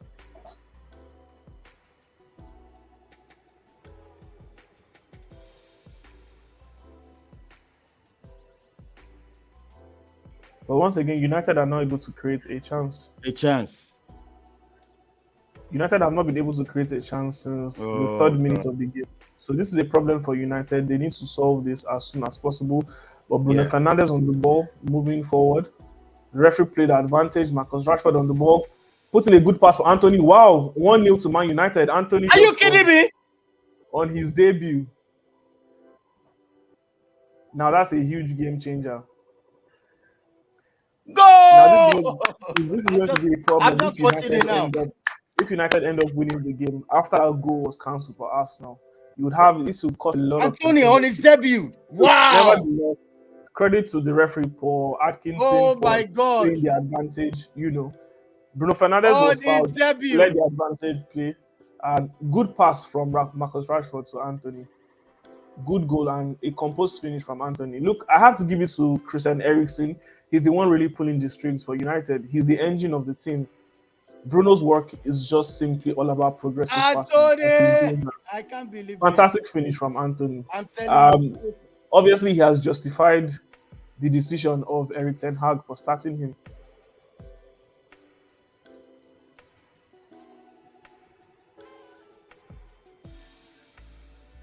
No Granit Xhaka or Gabriel Martinelli to track back Yeah, to to help track back. Zinchenko. Yeah. Yeah, Anthony Zinchenko was was left already alone. Zinchenko was drawn into the game by Marcus Rashford already. So leaving Anthony just on his own.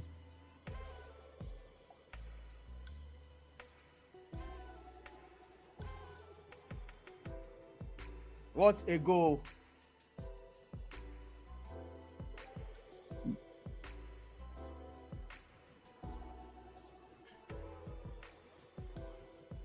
What an introduction. There's Yeah, no what an better way to introduction. introduce yourself to the theater of Yes, dreams than indeed. scoring a goal Yeah. on your debut. With So I that think price for the tag. first time, exactly. So for the first time in a long while, you can say United finally have a right winger. Yes. Yes. So let's see how Arsenal is going to come out. I mean, they'll be angry right now. They should be the one going at 36, 37 minutes into this game.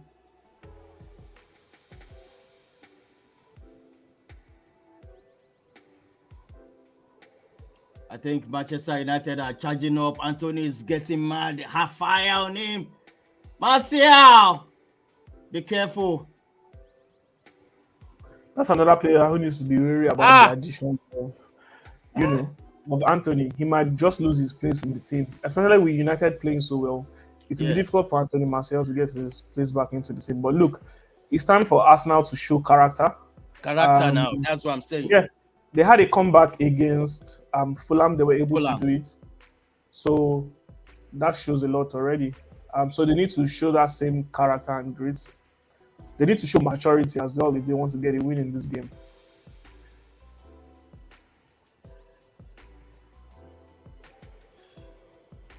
William Saliba has been given a yellow card already. I don't know how many times United players are going to commit silly fouls before they get their name in the booking. It's very hard to ignore that. That was absolutely silly by Rafael Varane. I believe he needed a caution for that, but he wasn't given a caution. Referee keeping his cards in his pockets when it comes to Manchester United players. No, no, no, no, no, no, no, no, no. Wow. A free kick to Arsenal. Has it been taken? Yes, Martin Odegaard was with that. Great inventory between Odegaard and Saka. Nice one, nice one, nice free kick, nice one. I think Ortega has really been a fantastic player for you guys, no doubt about Of it. course, Martin Odegaard is to Arsenal what Christian Eriksen is to Manchester United Yeah, currently. yeah. Odegaard dictates the tempo of the game for The Arsenal. tempo, yeah, Exactly. So he makes things happen and he creates chances for Arsenal. One thing he has improved on so far this season is his goal scoring tally. He has already improved his goal scoring tally from last season by scoring 3 goals already. what's So we're Rashford expecting more doing now? from What's Martin Rashford Odegaard doing? this season.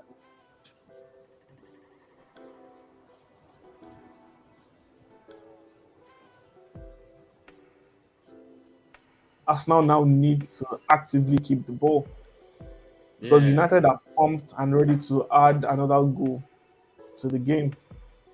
Zinchenko mistiming his pass to Martinelli and Arsenal lost the ball right there. They are back chasing United. I can't believe Anthony. Really?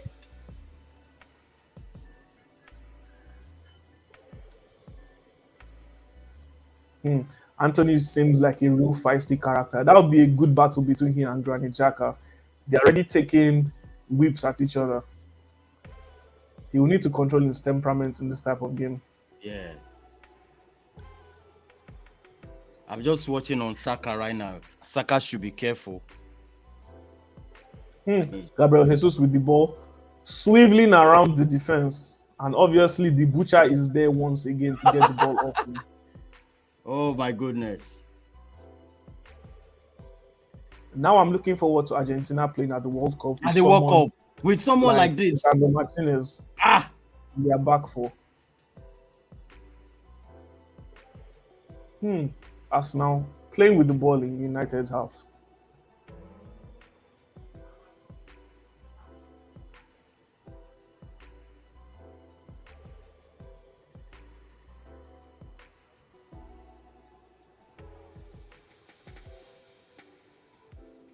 Arsenal getting themselves back into the game.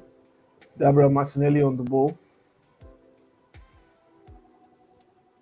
No, Arsenal need to do better with the ball. They need to do better with the ball. They can't lose the ball so often.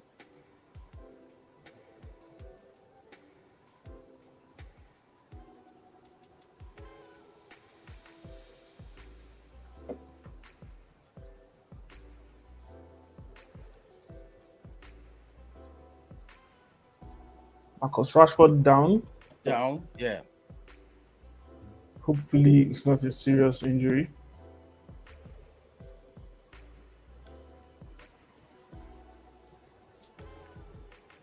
Approaching halftime, I think it will be important for us now to get a goal. At least it go. Yeah. They need to get a goal to get themselves back into the game. Very, very Absolutely. important.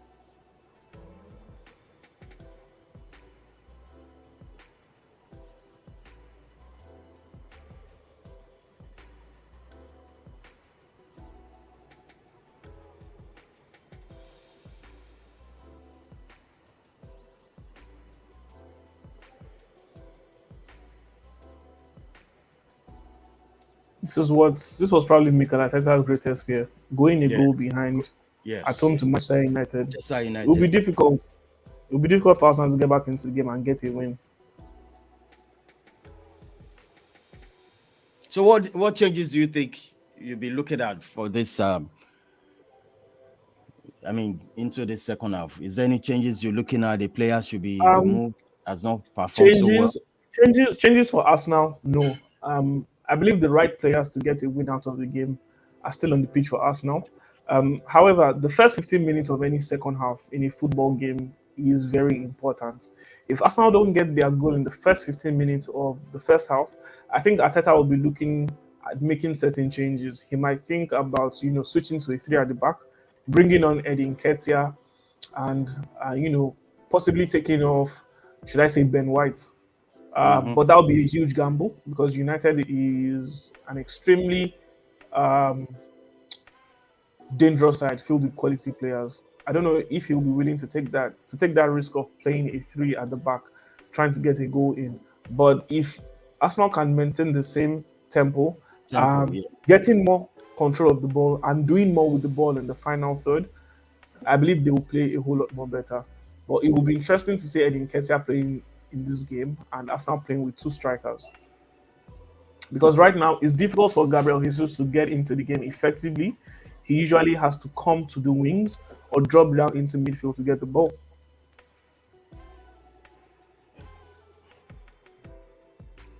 However, for United, on the other hand, they have two options.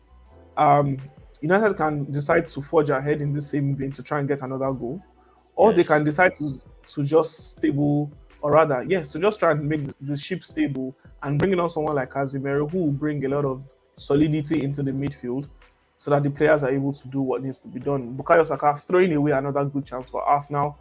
That was a disastrous attempt at goal, I must say, from Bukayo Saka. Are you kidding me? Oh, come on, come on, come on, come on. Come on, Saka. He needs to do better with the ball. Yeah. Because Arteta would definitely not be happy with that.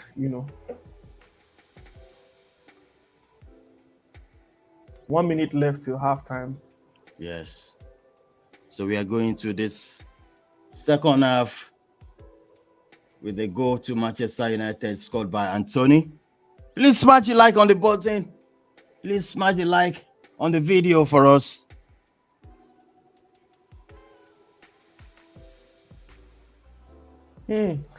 Great pass by Bruno Fernandes, but he put too much pressure on that. Marcus Rashford was not able to get to it. Arsenal are with the ball again, trying to get a goal. Aaron Ramsdale once again leading the counter attack.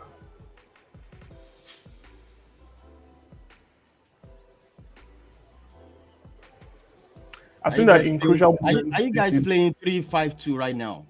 Because I could So this see is the thing. Zinchenko This in the is this is midfield. the thing about us now. Once we're on the ball, you see Zinchenko moving infield while Ben White maintains his position.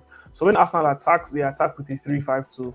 Zinchenko becomes the third um, central midfielder, and he stacks with deep line playmaking. And then you have Odegaard, Martinelli, and Gabriel Jesus as the forward lines.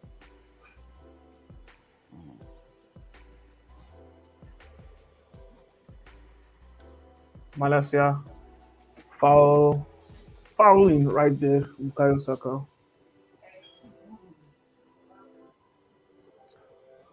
3 added minutes. 300 minutes. Yes, Arsenal have a Let's chance to score score a goal six. right here. A free kick from Martin Odegaard.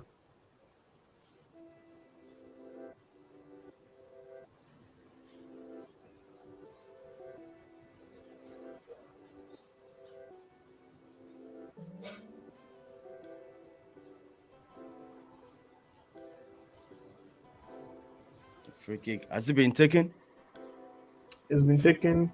Another wasted opportunity. Wasted opportunity.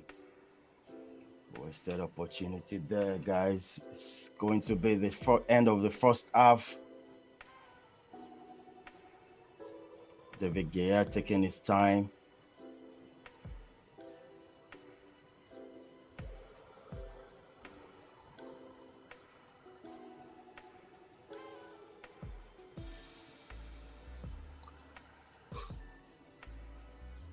Anthony with an audacious effort, I tell you. but Ramsdale was very much aware.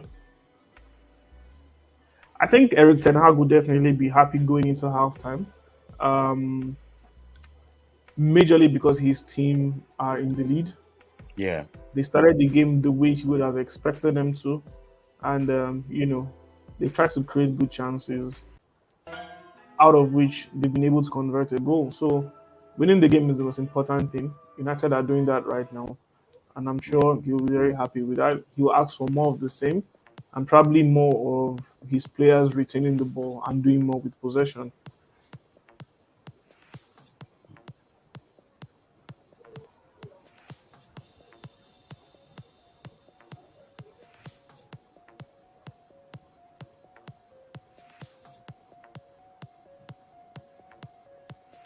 Arsenal have one more chance to get an equalizer. Yeah. I think that's the end of the first half. 50-50 possession. Yeah, halftime right now at Time Old right now. Trafford. Yeah. Can we have the statistics? That's the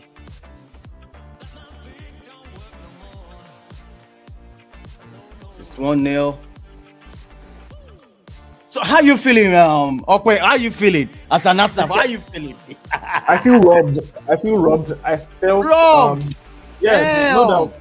I feel Ericsson went down too easy, in my opinion, and that was too easy of a decision for Paul Atkinson to give. Good enough, he consulted VAR, but his judgment was wrong, in my own opinion. I believe the goal should have been given for us now, because now United then scored a goal, and it was given. So that says a lot already. It Yeah, has Margaret obviously is saying. impacted Yeah, the way Margaret is Arsenal. starting up. It says, I hope Manchester United get to put this game to bed. I don't care about a slim win. We are United. Come on, let's go, United. Smash the like on the video. This is how we do it. This is end of the first half. I have in the studio Anasta fan. Okay, please. Are you feeling great? Are you feeling? He said, "Are you feeling?" Generally speaking. No, Are you feeling? robbed. I've been robbed, no doubt. We were robbed in this first half. Arsenal I should have mean, scored a goal. It should be 1-1. It should be 1-1. And I'm already questioning the officiating. Saliba only made one tackle. Immediately, he was given a yellow card. Rafael Varane twice made silly tackles. He wasn't given a caution. McTominay, the opening minutes of the game, 3 silly tackles as well, silly fouls, wasn't given any caution. That says a lot. That says a lot. Yeah. If you ask me, that says a lot. So I expect better from the officiating. Paul Atkinson should be able to do better from me. well, it is what it is in the studio right now. It's a fantastic game. Let me quickly tell you guys about the start. They said Manchester United 57% of winning, while 16% of losing, of winning. Let's look at the stats. Manchester United recorded 5 goals on target, while Arsenal has 8 goals. I mean, 8 shots. The on target shots, we have Manchester United 3, while Arsenal 1. The possession tonight, it says Arsenal leading with 55%, while Manchester United 45% possession of the ball. Then the key passes, Arsenal has passed the ball around like 203 times, while Manchester United 181. The pass accuracy is the same thing, 81%. Now about the Manchester United foul. Manchester United have fouled 5 times, while Arsenal, they've been brutal. 6 fouls.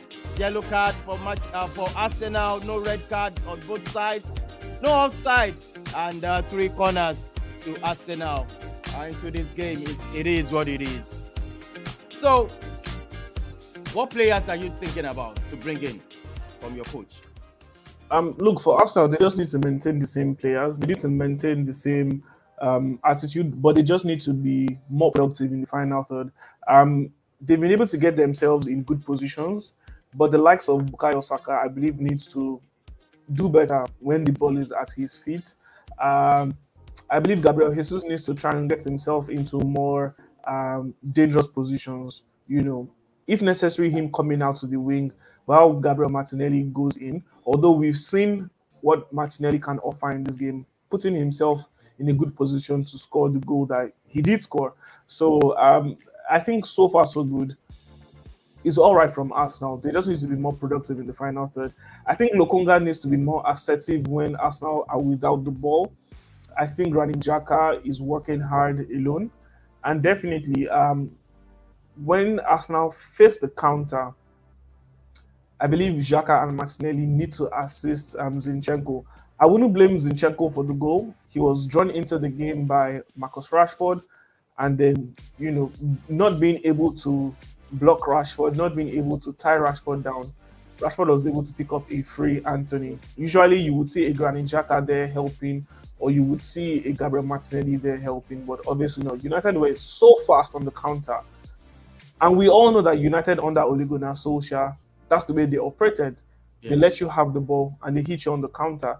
We just saw there how still dangerous United are when they are on the counter. Now, the first half highlights has already been showed, and you said this is not a push for you. Look at it It's on not a push. It Ericsson. was too easy. Ericsson went down too easy. I'll say that 10 million times over again. Ericsson went down too easy for me. That was too soft. That was just too soft, if you ask me.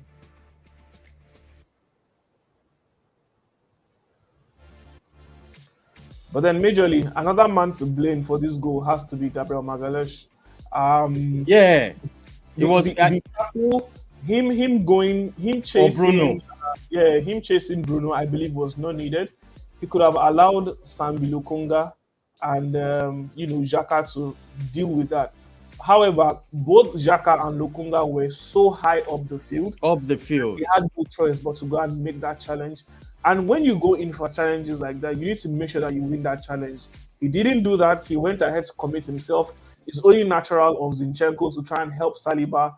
And then Anthony was just there lurking and he was ready to score the goal. And like I said, there's no better way to introduce yourself in the theater of dreams than scoring a goal on your debut.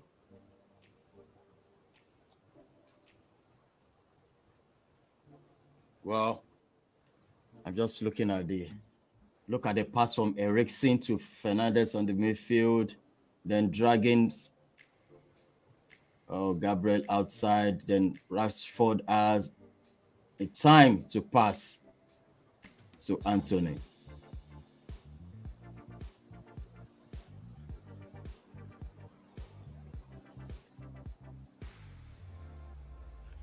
Now I'm looking at Manchester United to make a change in this second half. I'm not saying McTominay has not tried; he has really played so well. I mean, considering the fact that we all looking at we don't want to see him in the starting lineup, but I don't know how the coach just believe in him. I've been starting this match of magnitude for McTominay. We can see Fred has not even started any match so far, and McTominay that we all looking at. I mean, what's he doing there? But McTominay has really tried in this game, but at some point has been so silent, and I want him to be on the bench. I mean, go to the bench right now, and but he has not done anything. He has not put his foot wrongly. I mean, he has really tried, but the person that wants to be on is Ronaldo now. Rashford and then Sancho has been silent as well too. At some Yeah, point, aside him, drawing the foul from Saliba and probably his involvement in passing to Sancho, uh, rather passing to Rashford, Sancho has been rather quiet in the game so far. So you expect more from him. yeah, absolutely. It will be very easy for Ten Hag to take out Sancho, and bring in Cristiano Ronaldo while Rashford goes ahead to play the left wing, and then you have Ronaldo playing through the middle. But Saliba and Gabriel at the defense, they are very strong this season. They are very strong. They are, as a unit, they are. But if you're You breaking it down to individuals, Gabriel Magalhaes is, like I told you at is the a beginning of the suspect. game, he's a weak link, he's a suspect, and I think he has a blame to share in the goal that Arsenal conceded. I'm currently listening to the comments of Yeah, Demot okay. Gallagher and listening to what he has to say about this decision on Ericsson.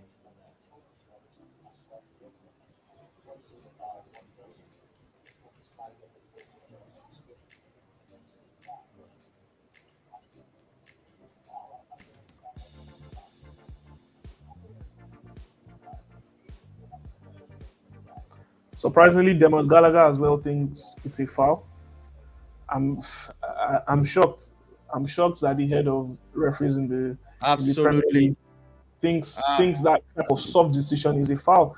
We're taking a look at the game against Brighton, against Leicester City, and one of the goals where Iheanacho scored, we saw the way Tillemans took the ball off Solly March. yeah. There was no decision given. So this is what we're talking about in the Premier League. The level of inconsistency in decision making is absolutely appalling. It just doesn't make sense. It's not right at all at the end of the day. Same problems that we have with the video assistant referee as well.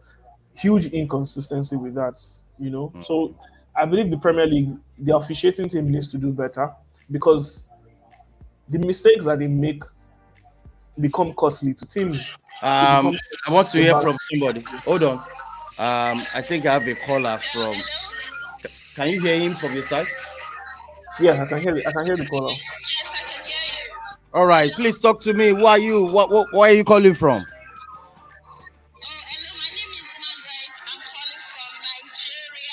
All right, please talk to me. Manchester United fan. I told you. I told you.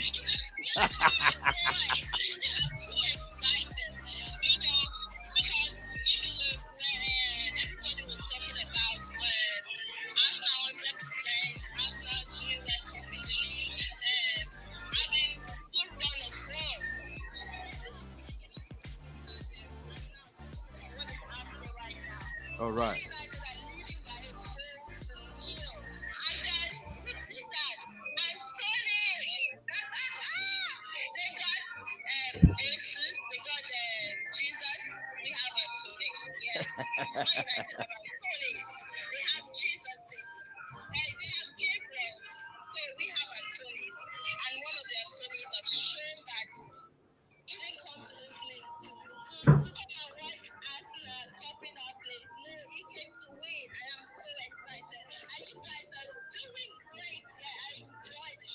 All right. Thank you so much, Margaret. Thank you so much. I believe the second half, Manchester United have to put this to bed. Let's. I mean, don't let us drag it to the end. Thank you so much, Margaret. Thank you so much. Thank you so much. All right, that's Margaret. And Okwe, you can hear that from a Manchester United fan, and I've not received any call from any Arsenal fan. They are so angry right now, and I believe everything will be all right in the second half. Hopefully. I didn't expect anything less from Margaret. Obviously, she will be happy. You know, new signing, Anthony scoring. It's a huge win. It's a huge win. Because many people thought coming from the Eredivisie in Netherlands, they felt he would struggle, but it seems like he has been playing for United for years. You know, looks very comfortable in the jersey. Yeah. Getting a start in a huge game like this says a lot, and he has repaid the faith that his manager showed in him. So great start for Anthony once again, and a great goal, great finish. Yeah. All right. Let's see how the second half is gonna look like.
Yeah, I have Kunle on the line right now.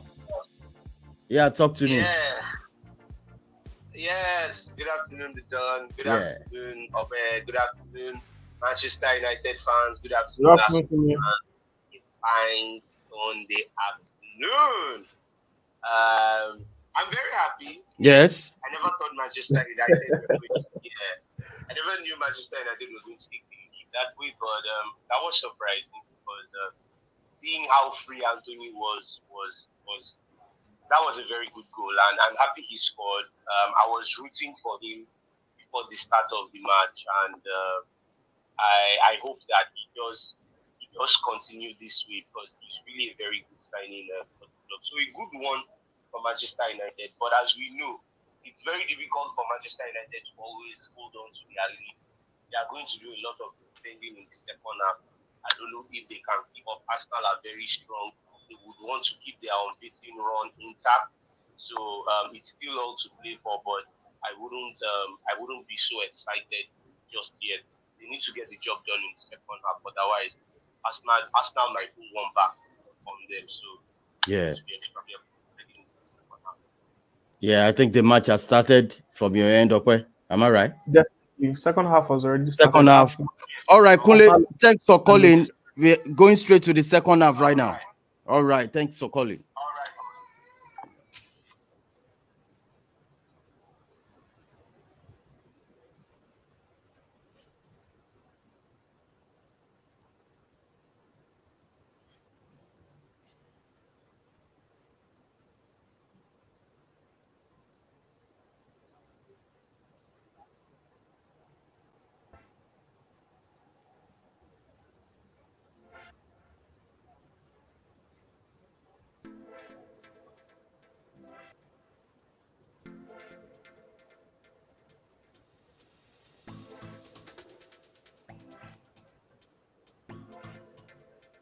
Second half, it's gonna be magical.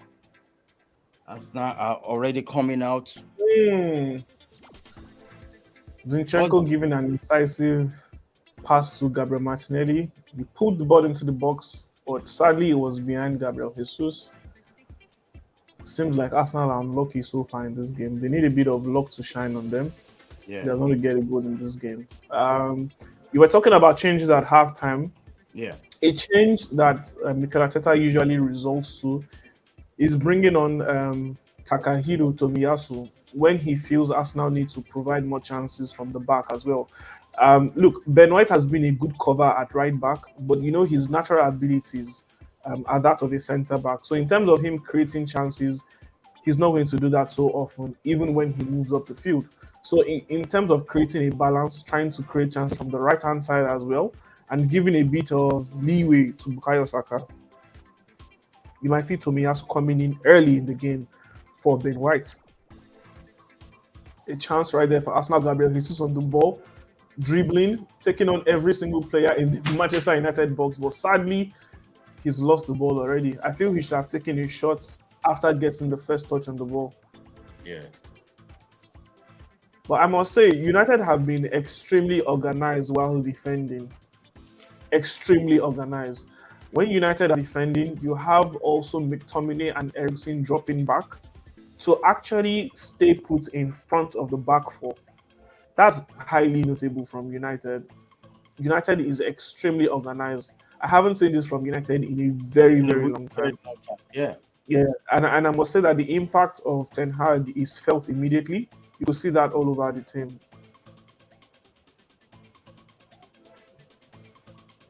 Come on, United. Come on, United.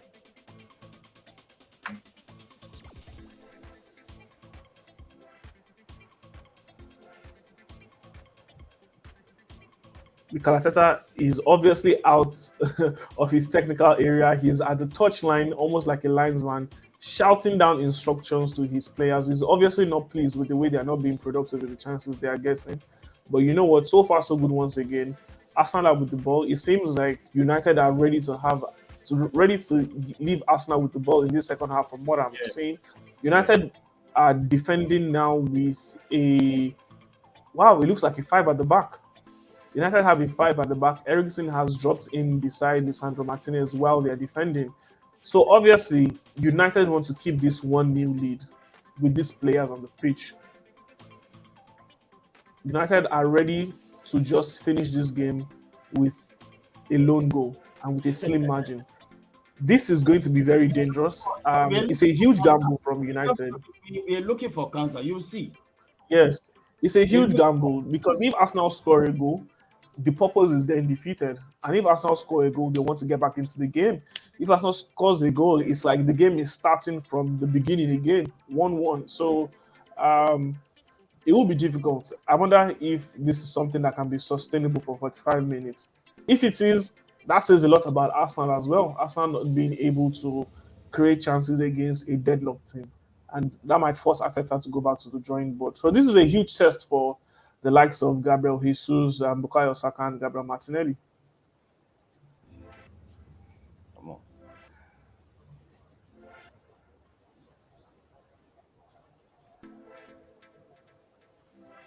It is what it is. It is what it is.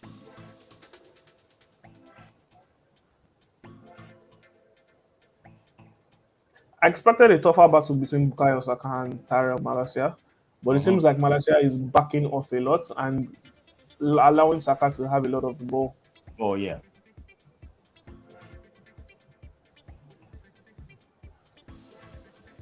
Sambi Lokonga switching play for Arsenal. Gabriel Martinelli on the charge, but Dalo is up to the task. Good defending from Diego Dalo. I think he Yeah. would be more tucked in the second half. You won't be seeing those darting runs from him in the second half.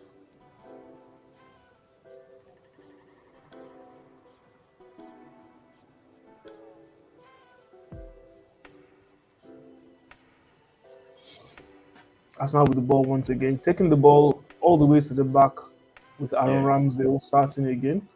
Um, I believe the purpose of taking the ball all the way to the back is to try and draw out the United players. However, the United players are positioned aerially, so it will be difficult. The ball going into strategic areas for us now.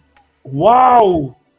Martin Odegaard with a chance, and he didn't have a good connection with the ball after being assisted Oh. by Jesus. Oh, what a chance. Drop. Whoa! Bukayo Saka had just a great chance on goal right now. The ball flashed the front of the post. Arsenal are seriously That's not really threatening. pushing. They are Pushing. threatening. Threatening. Bukayo Saka complaining about the foul. Fantastic turn by Saka in the box 18, Yeah. but no one was there to help convert the chance.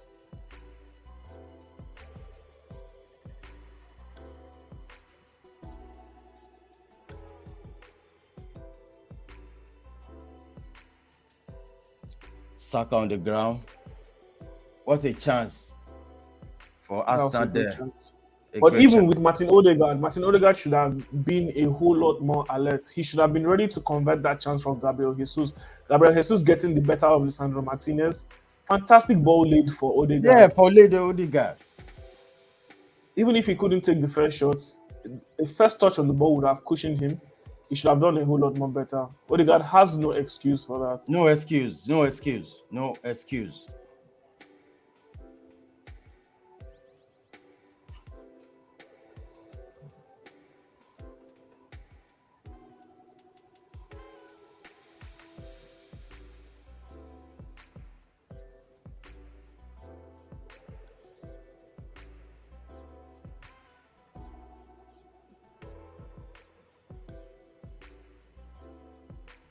Good starts to the second Good half start. by Arsenal. Yeah, good start. Good start for us. I No believe doubt they would about have it. received Good start. a huge charge from Mikel Arteta because he knows his side can get a win here. Yeah. It only makes sense for them to go all out and give the same intensity. But just like I said, they need to be a whole lot more productive in the final third. You can't be getting all of these chances and not being able to make something out of it. Yeah. So yeah, it would be rather unfortunate. And then United players, as much as they would want to maintain this lead, they need not to be complacent. I think if they can get chances, they should create chances and they should make the most of it. It would only make sense for United to extend their lead. Wow, another chance right there. That's Another another chance chance. right there for Arsenal. Bukayo Saka moving over to the left wing now. Good combination play between Gabriel That's a Martinelli great. and Oh, Bukayo that's a Saka. very good game from Arsenal there.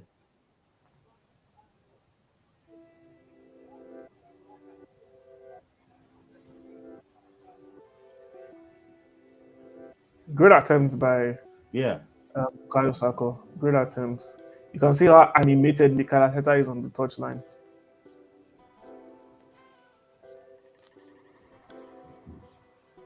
I think the first change you'll see from Arsenal in this game has to be Ben White going off for Tomiyasu. Ben White doesn't offer much when attacking. So I believe Tomiyasu will definitely make a difference. And Manchester United are just defending.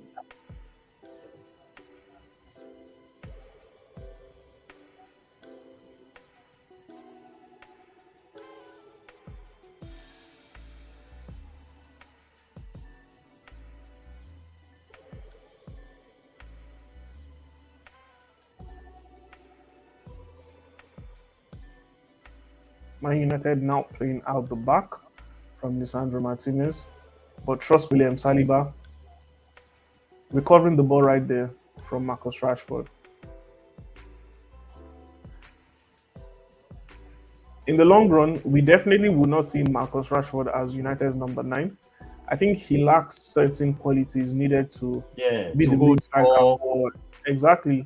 I mean, if we're talking about basic football skills, his first touch is poor. Um, his control can be poor sometimes as well. He He just have the always speed. He just have speed. That's it. exactly, exactly. And for players who have speed, who utilize that a lot, they need a lot of space. He's not always going to have space in the Premier League. Look, Premier League defenders are extremely intense and intelligent. You're not always going to find space against quality defenders. So he needs to work on his first touch and his control. The basics.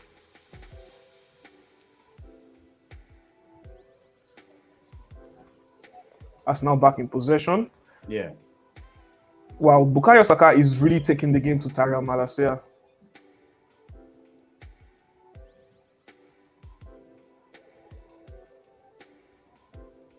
Saka It's a free definitely kick. seems Bukayo Saka definitely seems pumped in this second Yeah. half.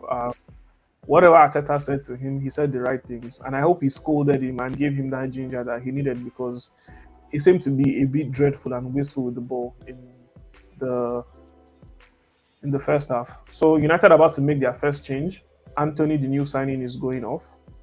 Yeah. An impressive debut. He has played 30 minutes now. Or rather, an hour. He was able to register an hour in the game. Not bad for a Premier League debut. Cristiano Ronaldo has come up. That's a surprising change. I'm Wow. absolutely sure is Ronaldo coming in for Anthony. So Marcus Rashford then moves to the right wing, Mostly. clearly. Or then we could see a switch between Sancho and Rashford. We know both Yeah. players can easily play on both wings. Now, Ronaldo coming onto the pitch for United, that's something to be wary of. At the Mm-hmm. beginning of our watchalong, I already Yeah. shared that look, Ronaldo has a very good goal scoring record against Arsenal. He registers 1 goal in every 2 games against Arsenal. And I think they're one of his favorite opponents in the Premier League. So, look, the Arsenal defense needs to be on To their be careful. toes. Talking about Gabriel and Saliba, where Hmm. Ronaldo has lost space, he's very swift with the ball at his feet. So Yeah. look, that's a And he can dangerous hold player. on to the ball. He He can can nudge. definitely hold on. Ball. He's a great forward. I mean, at the end of the day, we're still talking about arguably the greatest player The of all greatest time. player of all time. Ronaldo getting into the game already, trying to impose himself.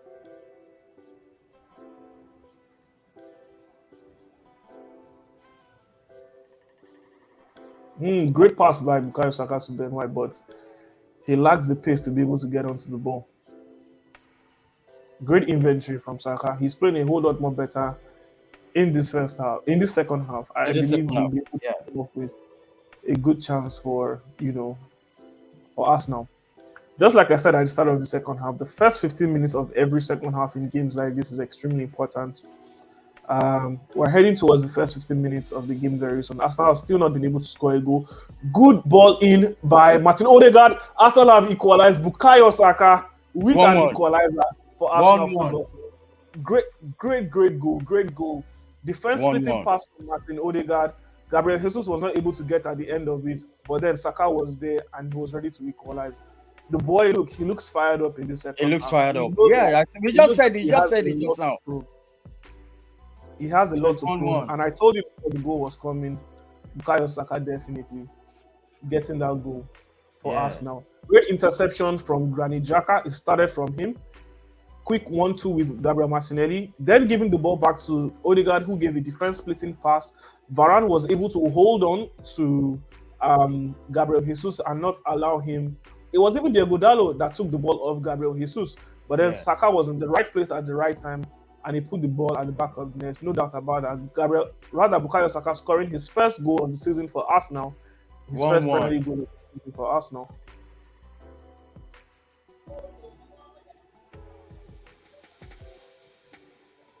Arsenal are back in the game. Yeah. If you ask me, the Yeah. game just restarted. The Yeah. game just Yeah. restarted. I feel it. I feel it. I feel it. I feel it. No doubt about it. It's 1-1. At this point in time, I expect Casemiro to be the next I substitution for tell you. United. I tell I you. really don't know why Casemiro was not the first sub that was made, Yes. especially looking at the fact that United seem to be more relaxed and wanting to hold on to possession and wanting to hold on to the ball. So now you need to bring in Casemiro for McTominay, if you ask me, so that Casemiro can give that allowance to the likes of Bruno and Ericsson to pull the strings. Because currently Ericsson is still charged with the defensive. Wow, that was okay. That was offside for Jadon Sancho. But just like I was saying, Ericsson still has the should I say he has been tasked with defensive work right now. He still needs to always track back and help Scott McTominay. However, I think you can get a whole lot more from Ericsson when he has a free role in the team. Hero. Bringing in Casemiro. Casemiro, look, has played as a lone defensive midfielder for the greater part of his career. That's Yeah. the position he played in for Real Madrid. He plays that same position for Brazil. You need to bring him in. He's good enough security for Bruno Fernandes and Ericsson. At the end of the day, between Bruno Fernandes and Ericsson willingly drop back to defend, but still need to give him that license to go forward. Arsenal are stringing up good passes right now. Odegaard, Saka, Gabriel Jesus, they are getting into the game. They Yes. know what they are doing. Marcus Rashford on the ball, but then Gabriel Magalhaes is there to clear. Wow, Gabriel Magalhaes is there to clear the ball.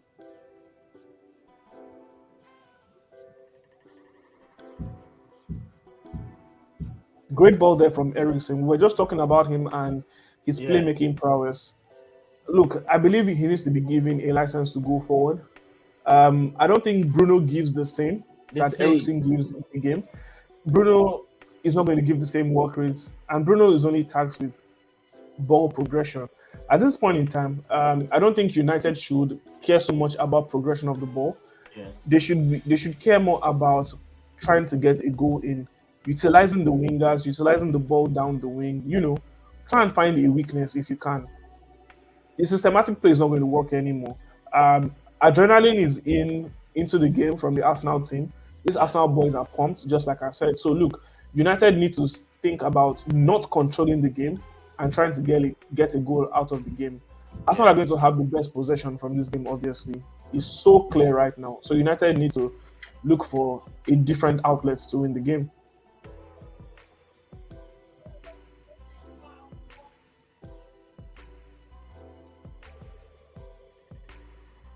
Fantastic pick out from Aaron Ramsdale. He saw Zinchenko there, was able to string a pass to him.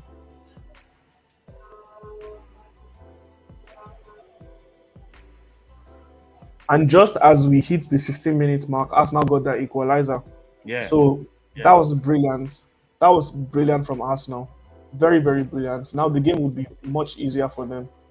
Yeah, Margaret is saying I'm having a bad feelings about this Arsenal's equalizer, and also United defender should be on guard without blinking for a minute. Hmm. Fred Interesting is to see that coming the in. next, exactly, the next What substitution for best, you. Casemiro? I'm struggling to understand what Eric Ten Hag is on about. Is he now saying that a draw is good enough? Because we know that Fred is all about ball retention. Fred is Yeah, all about recoveries, but Fred does not give you good options going forward. So, what is the thinking of Eric Ten Hag? We will know when Fred comes on, oh my and we will God. see who goes off. I mean, that's not having fun, man. They're having fun. Bruno Fernandes with a defense placing pass. Marcus Rashford on the ball. Wow, what a goal! Marcus Rashford Oh, just scored score! United. Oh my God, God, What a goal! United! What a goal! United! United are back in the game. United are back in the game. Just like that. Just like that, from nowhere. What a goal, United! I mean, during our Friday preview show, most of our analysts predicted that there will be goals in this game. And that's what we are seeing right now. And once again, the architect of goal is Christian Eriksen. He's the engine of this said team. it. Straight You from the said it. counter, he gives the ball to Fernandes. Fernandes progresses the ball to Marcus Rashford. Fantastic assist for Marcus Rashford. Nothing, obviously, Rashford has beaten the Arsenal defense with pace, and that was a fantastic That's it. finish from him. That's just a pace. That's the game. Using the pace to his advantage. Look, United are so dangerous on the counter, and they're using that to their advantage. Probably that is the strategy from Ten Hag, which is quite obvious. So they are ready to let Arsenal have the ball. They are ready to let Arsenal do the best they can do with the ball, and then they will hit Arsenal on the counter. And then it works because It the way works. Arsenal play, their positional play, Arsenal is so high up the field. So definitely with someone like Rashford, he can use his pace to beat the likes of Saliba and co. So fantastic goal right there. Fred has come in. He Yeah, came in okay. for Fred is- Sancho, and all of a sudden it looks like Fred is coming in at the right time after Arsenal have conceded a goal, and after United are taking the lead. Fantastic. Honestly, it seems like a fantastic tactical approach. display by Eric Ten Hag. I must say that's what it looks like currently. Fantastic tactical masterclass. Fantastic tactical masterclass. Started the game the right way. The right way. Started the second half the right way. All his plans seem to be working.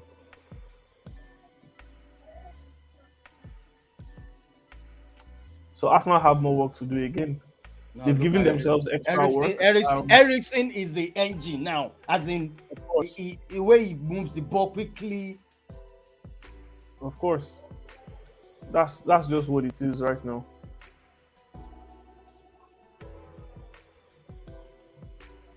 So Arsenal have given themselves more work to do.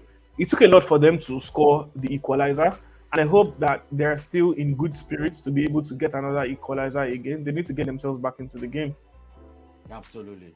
Arsenal can't afford to lose this game. They can't afford to lose this game. Top of the table, you want to maintain the lead. You still want to you want to prove that you can have a good game against the big boys. And to chill with the big boys, you need to be able to perform. Yeah, to play with the big boys, you need to be able to perform even when key players are missing. That's a major reason why the championship has been rotated between Manchester City and Liverpool over the years. It doesn't matter who is playing, whoever is Yeah. putting on that jersey for Manchester City or Liverpool must give that same intensity that that any other player starting will play. Aaron Ramsdale almost giving a goal away to Manchester United. What's wrong? Yeah. United on it again. Good clearance from Gabriel. McTominay almost had a chance to score right there. A corner kick to Manchester United, guys. Smash the like on the video. Let's do this. Manchester United 2, Arsenal 0. Oh, sorry, Arsenal 1. What's wrong with Ramsdale? What's wrong with him? Wow, Ronaldo left alone in the box to take a header. I was almost about to shout what a goal. I was about to say what a goal from Ronaldo. He just mistimed his header. Yeah. Arsenal need to be wary. They need to be wary. Conceding another goal would be disastrous for Arsenal. They need to get themselves back into the game.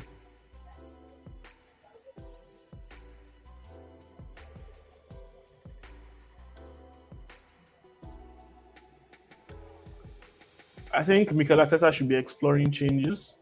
He Yeah. needs to be Right now. exploring making a change. He needs to switch things up, obviously. Um, United have a game plan. They are working with it. It's going well for them, and they're executing it to the core, if you ask me. And I think they need to switch things up a bit. I don't think Arsenal will be able to build up play anymore with the Anymore. Yeah. way With the midfield. What kind of tackle is that from Scott McTominay? Come on, and he's just now being given a caution. I mean, how many times in the what first is half did this? he get away? That was absolutely disastrous. I mean, come on, no, holding on to the player I like that. mean, what's he No, this doing? is wrong. Look, this is why everyone says there's some sort of bias to United and Liverpool when it comes to officiating. Absolutely unacceptable. I mean, compared to even what William Saliba did in the first half, that's ridiculous, man. I think it should be careful now. This is time to bring in Casemiro for me. Gabriel Jesus had a chance right there, taking a swivel at the hair, but sadly it was not on target.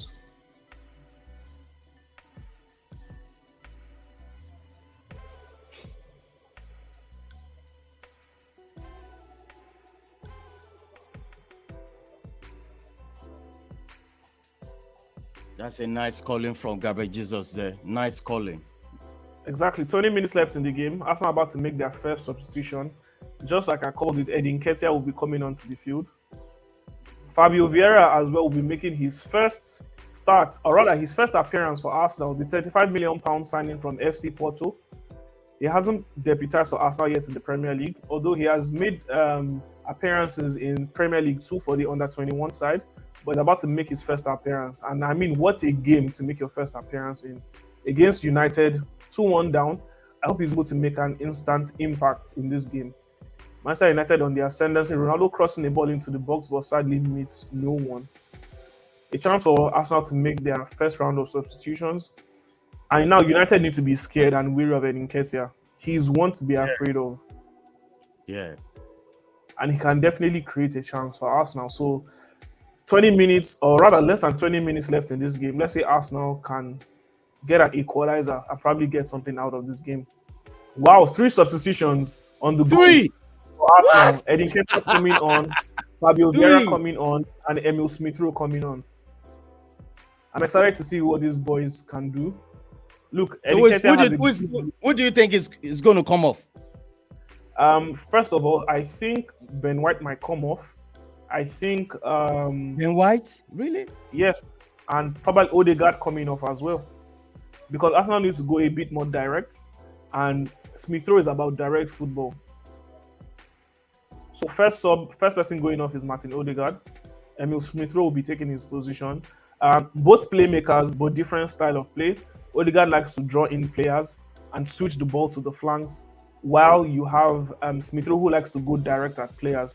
Same way that Bukayo Saka likes to play. I would disagree with you with Odegaard going out at this moment. I mean, Interesting change right there. Sambi Lukonga going off, and Zinchenko. Zinchenko is the last person going off. Obviously, right now, it's either of two things. Either Ateta is going with a 3 at the back, that means Xhaka going into the left back position, or a 3 at the back, and then it's going to be like a 3-5-2. Xhaka being the lone number 6. But let's see what happens there. all right. Let's see what happens. Let's see what happens. It's a 4-3-3. It's a 4-3-3. Granit Xhaka is the lone number 6. The 2 number 8s beside him, Fabio Vieira on his right, Emil Smith Rowe on his left. And then you still have Saka, Saka, Gabriel Jesus, and then you have Edin Ketia beside him. and it seems like Gabriel Martinelli is the one that has dropped down to the left back position.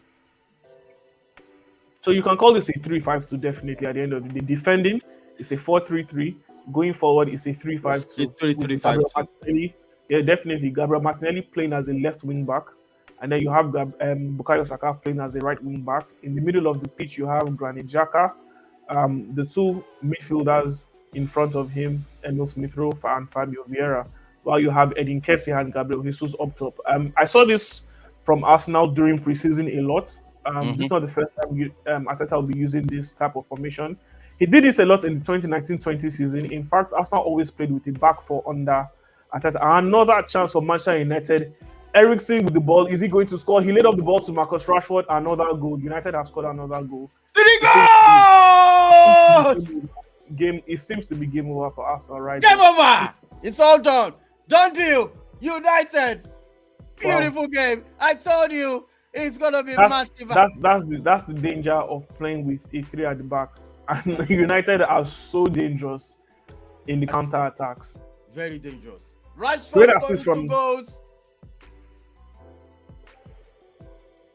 How did it happen? Diego Dallo with the incisive pass, and trust Christian Eriksen holding on to the ball, luring out Aaron Ramsdale. Oh, All right, my Bruno God. Fernandes now is the opposite. Bruno Fernandes gave the long ball to Eriksen. Eriksen placing the assist for Rashford. Fernandes Oh, and okay. Bruno switching positions. And another good finish from Marcus Rashford. Yeah.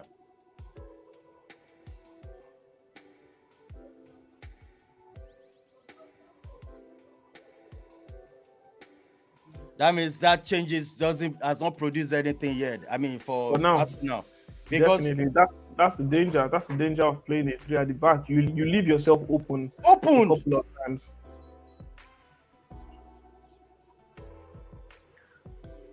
Manchester United 3, guys. Smash the like on the video. Let's do this. Rashford scoring his second goal. Can he go for hat-trick? Let's see.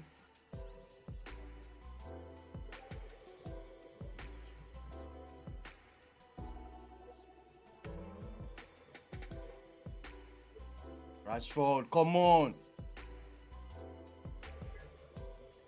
Fantastic displays from Marcus Rashford, today.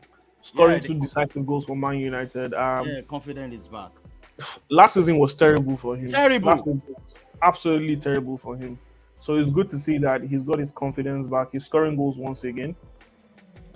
And that's what Ten Hag Casemiro, wants from him. what are you doing, Elanga? What is Maguire doing there? Ah! Harry Maguire might be making his first appearance of the season for Man United. Ten Hag giving strict instructions to them.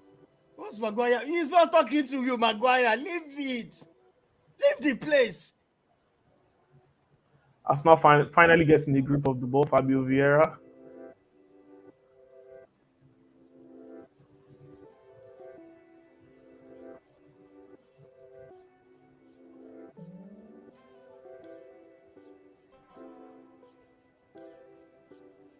Wow. Marcus Rashford is obviously definitely pumped to get more goals in this game. Chasing every loose ball from Arsenal. Yeah.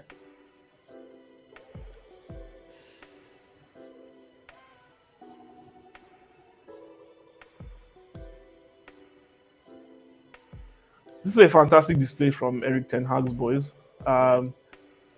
Some would have said this Arsenal game maybe came too early for them, but it seems like they are up to the task and they are ready No, to you get don't, back. don't forget we beat Liverpool.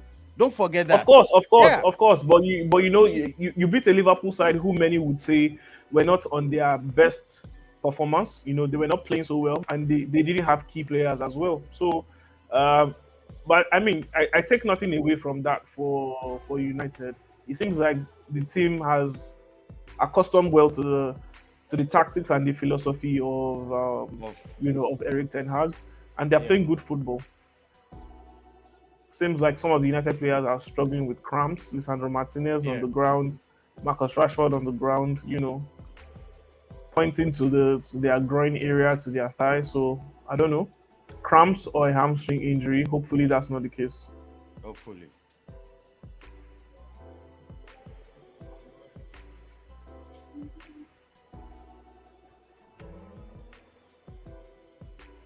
But then I believe the United sub should be ready to come in. Harry Maguire making his first appearance of the I season can't believe this. for Manchester United. Maguire. Casemiro also joining in. Yes. I mean, Rashford going off, he was holding his hamstring. That's not Yeah. a good sign. That's not a good sign for United. I hope he's not going to be out for a long time.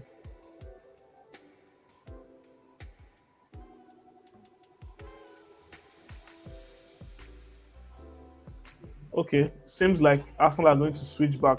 Okay, no. Takehiro Tomiyasu has come in for Ben White. Arsenal is still maintaining playing three at the back.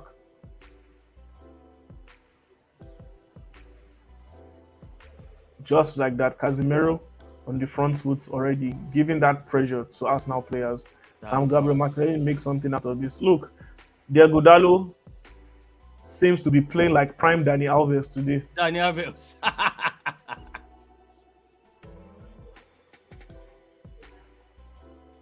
After conceding what was thought to be a goal, I think Dallo knew that definitely he needs to be a whole lot more protective against Gabriel Yeah. Martinelli. He couldn't really explore going forward a lot. Good recovery from Arsenal by Fabio Vieira, Gabriel Jesus on the ball, and obviously a foul from Harry Maguire. He might have Harry Maguire just got his first yellow card. How many minutes on the pitch? But I'm sure his teammates would have wanted him to do that. Allowing Gabriel Jesus to run with the ball, Jesus can definitely be dangerous going on his own to try and score a goal. Guys, please subscribe to the channel. We are 2,533. Subscribe, smash a like on the video. We are moving. Less than 10 minutes of regular 90 minutes. 3-1 to Manchester United. Yeah. Arsenal have an opportunity now to reduce that lead with a free kick. With the free We know kick. Granit Xhaka definitely knows how to find the back of the nets from free kicks. He's done that in the past, notably against Chelsea. Hopefully he can do the same here against Manchester United with David De Gea in goal. Obviously with Odegaard taking off the pitch, set piece duty is now for Granit Xhaka.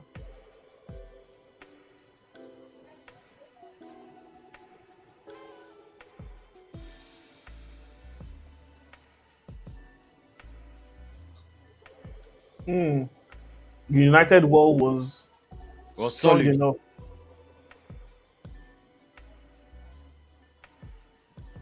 Wow. Granit Xhaka mistimed that clearance. Good recovery from Fred, immediately taking the ball in there for Ronaldo. Sadly, Aaron Ramsdale was alert enough to come out of the box. Wow. Recover. Wow.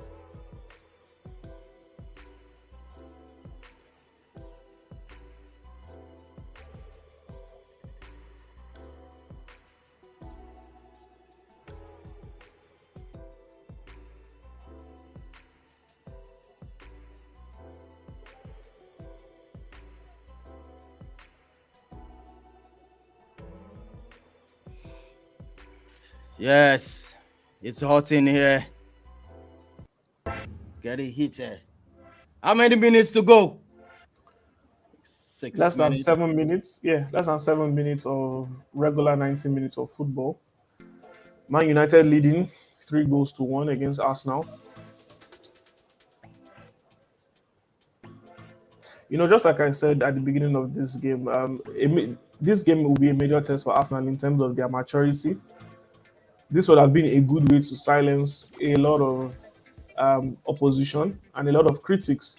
Yeah. Because most people feel that the first 5 games of the season, it wasn't much of a test for them, and this is going to be their first real test. And it seems like they are failing their first real test of the season.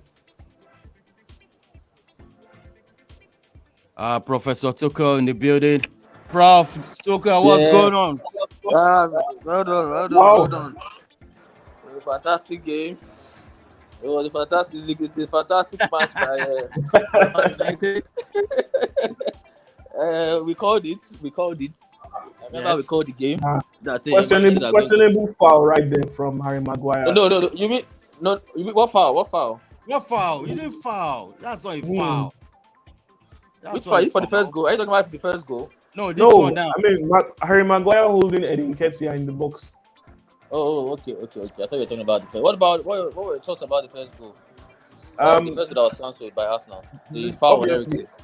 Prof, you know my thoughts about that. Ericsson went down too easy. It was too soft. Yeah, it for was me. soft. I think it was It soft. was But, way too soft, and yes. I question Paul Atkinson despite But it was the results. foul. The thing is, the ball, the ball was a Quite all right, foul, quite all right. It was a foul, but then he went but it down too wasn't easy. clear and In obvious. comparison, immediately after that goal was cancelled, did you see the collision between William Saliba and Jadon Sancho?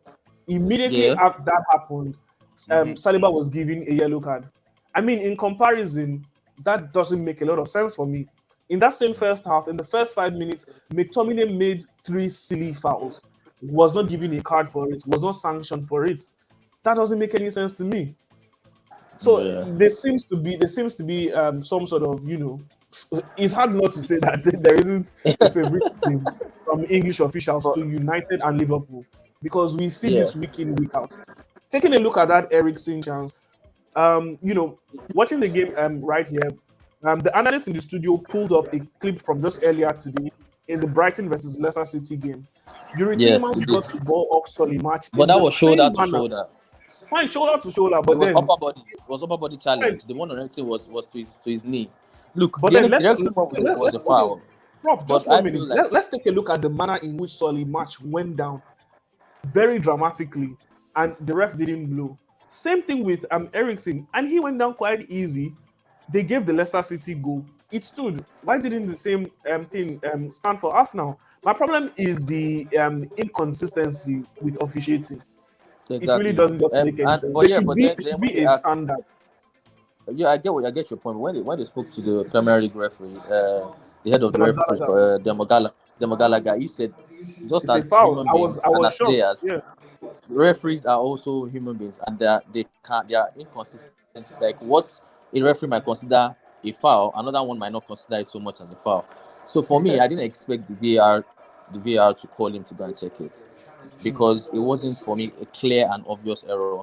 It was the foul, but it was soft. Everything went down too easily, and that's one of the side effects of using Eriksen in a deep line playmaking position, because he's not built for that position. He's a playmaker. He's good with the ball, but you can easily make a challenge like that, and he can easily be shrugged off the ball. So that for me was a foul, but it shouldn't be refereed. It shouldn't be taken to VAR. Then with the third goal by United, look, for me that was an Arteta's tactical fault. I've seen this before with Arteta getting emotional during the games, because those substitutions were emotional substitutions. You get carried away, you get too emotional. This is where the calmness of the manager is needed. You don't have to take away all your midfielders like that. All the midfielders, 3. Yeah, and then United was PS through the midfield like bread, like knife through butter. So I can still see some sense of naivety from Arteta. It's something that he has to look out for, because if this season will be fine margins. United are back, no doubt about it. United is back now, and so United are back. I The top four, was sharing that with the Don as well. It's quite clear that yes. United So are back. the top four there now becomes congested, and so we are talking about fine margins now, and the managers might be the ones to win it at the end of the season. These little things. I don't feel like you should have taken Lukonga off like that and then moved the Shaka. I think he moved Shaka off position. He made the 4-4-2 formation. They were all over the place. They didn't even understand the formation. They were all over the place. No, it was a 3-5-2. It's a 3-5-2. A 3-5-2. Oh, the commentator said a 4-4-2. Yeah. No. Exactly. So and then with the goal from Rashford. I think who was tracking back. I don't know if it was Vera that was tracking back or White. So like it's for me, it was a little bit work for Arteta. It needs to this sort of margins, it needs to improve on that. But all in all, it's been a fantastic game. Yeah. I mean, they were always going to lose the 100% record, but United are back. And a good goal from Anthony. I'm sure Don is very excited about the goal. What are you talking about? I mean, the first goal the debut, everything. cool Yeah, calmness. yeah, yeah.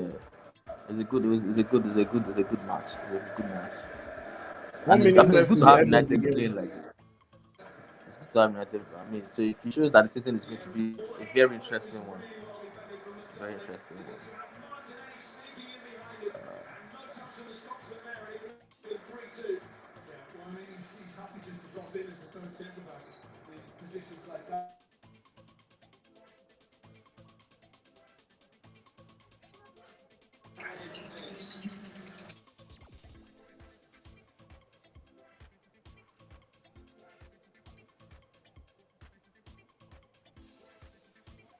Great pass in from Fabio Vieira. Great pass in there for a chance for Gabriel Martinelli. But McTominay is there as the third defender, as we can all see. Wow. So many doing a dirty job there. You know something about McTominay that I noticed. Every manager seems to be using him every time they come. Yeah. I mean, Casemiro has been around. Casemiro has been around for over almost 2 weeks now, and obviously he's fit and ready to go. But still, he's been put on the bench. I expected him to start this game. He's 60 million player for a professional, £60 million player for a professional man like that on high wages. You brought him to play this sort of games, and he was on the bench. So there's something about McTominay that every manager seems. I think he must be the willingness to run himself to the ground. He has that willingness, no doubt about it. But it's the quality that Exactly. has always lacked. And it seems the coach is doing a good job on him because he played well today. McTominay played Very well. well. Very well.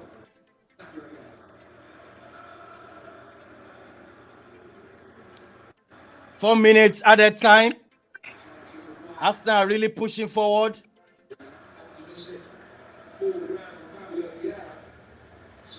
Look, there's nothing to be ashamed about Arsenal's performance today. So they gave their all, and they are going to be there and thereabouts. This is not like the usual Arsenal loss where you feel like the Yes. ball today. No, they came out. They They were were on very, top. Yeah, they were on top in the Yes. first half and all that. They came But out. You can see the quality. You know. yeah, but Prof, at the end of the day, you know that it's all about winning games and getting the 3 points. We can Yes. talk about how much it was a good performance for them, but this game was meant to silence critics. If we're being very honest, a lot of people have said that Arsenal's first 5 games were not worthy of a test, and Yes. the wins they've gotten have just been easy. And a lot of critics have said that this is going to be their first test. So for the critics, Arsenal have proven the critics right. I Yes. believe I know. it's very difficult for them to ignore what the critics say. I'm sure they hear about it. This game Yeah. comes with a lot of bragging rights. Prof, Yes. there's deep history Yes. between Yes. United and Arsenal. I believe Yeah. Arsenal should have made sure that they came out with a win at Old Trafford.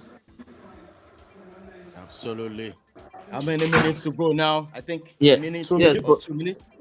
yeah. But what I'm trying to to say is, look, people underestimated United. There's always been quality. I remember there was when United were performing, underperforming. I used to say to them that, look, the quality is there. They were not turning up. There was Mhm. something about the mentality. Okay, I mean, look, this is the same Rashford. It's the same Rashford that's turned up today and scored 2 goals. It's the same Rashford that's Mhm. been playing for Ole Gunnar Solskjaer and the other man, the Yeah, other manager. So Ranier. is the mentality change? The quality is there. Look at Bruno Fernandes. Look at the pass Bruno Fernandes pulled out of his Yeah, heart for Rashford's goal, and it's the same Bruno. So for me, I've always said they were underperforming. So for those people who think that Man United were a walkover, no, they were always going to come good, especially with Eric Ten Hag coming in, good manager. They rally round. The whole world is on them. The whole eyes are on them, and they had to prove a point. Look, they've beaten Liverpool, which is they are Yeah, no mean feat, even though they were injury ridden. When they got the job done, and now this is Arsenal. So for me, this is just a clear fact that Man United, they are back in the race for the top four. So I understand how it is. Arsenal, I yeah. really didn't expect Arsenal to go to Old Trafford to win, to be Wow. honest, because I it's think a, it's a big feat. the next thing for me is I have to commend the signings of Eric Ten Hag. Look, Tyrell Malacia, But Ericsson, Saka had him on and toast, though. Yeah, Valencia. no, fine, had him on toes. But what I want to commend is the intensity. Look, these players have made a Yes. difference in the United team. Yeah. I can't deny that. I'll talk about the game against Liverpool. These new signings, they were the ones that made a difference. Talking about Malacia, Martinez, and Eriksen. Yes. They really Martinez, made a Eriksen. huge difference for them. But, the game is over. Kudos to United. The Don, congratulations. Congratulations to A good United. win. A good game. I think they must be in the top 4 now, right? They're in the top 4. With that Let win. me They should check be, the but table. guess what? Guess what? Arsenal is still on top of the table. They are still at the top Really? of the table. Yeah, so the Oh. question is how long? So hopefully they're able to get back in winning ways. Yeah, I think Arteta has to rally around. They shouldn't let this defeat get to them. Definitely. They should do exactly what they are Definitely doing. Exactly what they are playing. I think they'll be fine. Yeah. I think it's going to be a very, very, very difficult season for everybody. Definitely Honestly. not. So Yeah, but- let's say Arsenal they don't chop their whole breakfast at the moment. Didon, how do you feel? You must be very excited now. What are you talking about? You guys have gone I'm through it. You guys have gone through a lot. Going straight to the pub now. I have don't a want to hear drink. anything. You guys have So- gone through a lot, so it's time. Ah, It's time to have some I fun. know it's time. Forget it. there's the worldly saying that all good things must come to an end. So Yeah. maybe the winning streak for us now came to an end probably too early for me, if you ask me. But it was a great game nonetheless. Look, you need to give it to Erik ten Hag. I dubbed my hearts for him. I need to give it to him I think it was a fantastic tactical display, if you ask me, from Erik ten Hag.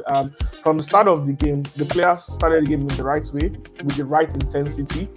And going into the second half, they were all about just being a whole lot more calm on the ball. They were not really interested in taking the game to Arsenal. They were more interested in being balanced and hitting Arsenal on the counter. They did that fantastically. And to me, it just seems like a huge display of tactical prowess from Erik ten Hag. Absolutely fantastic. Big up to United. It seems like they are back. For the world of football, I think it's good to see Man United back in winning ways, because we thought the club was going to be finished off sooner than later. But it's good that they've got things going on the pitch. Well, thank you everybody. Yeah. Prof, when is your Thank next you. match? When are we meeting Chelsea? You have to serve everybody's something. No, don't worry. I can't wait to face United. Yeah. All right. Guys, thank you so much. I'm going straight to the pub you, to thank find you, out thank what's you. going to happen. I have to look for 122. Okay, thank you so much for coming to this show, man. My pleasure. It was my pleasure being on my first watch along on the Intercontinental Sports TV. Absolute pleasure to be here. Thank you so much, Didon. Congratulations once again. All right, once again, we'll be here live again on Monday. I said to live everything back again. Thank you so much, bro. One love, man. All right, guys, it is what it is. Manchester United 3 and Arsenal 1. It is what it is.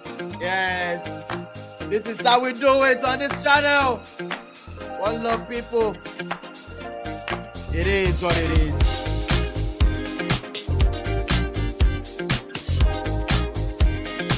Please, once again, if you have not subscribed, please smash the like on the video and subscribe to this channel.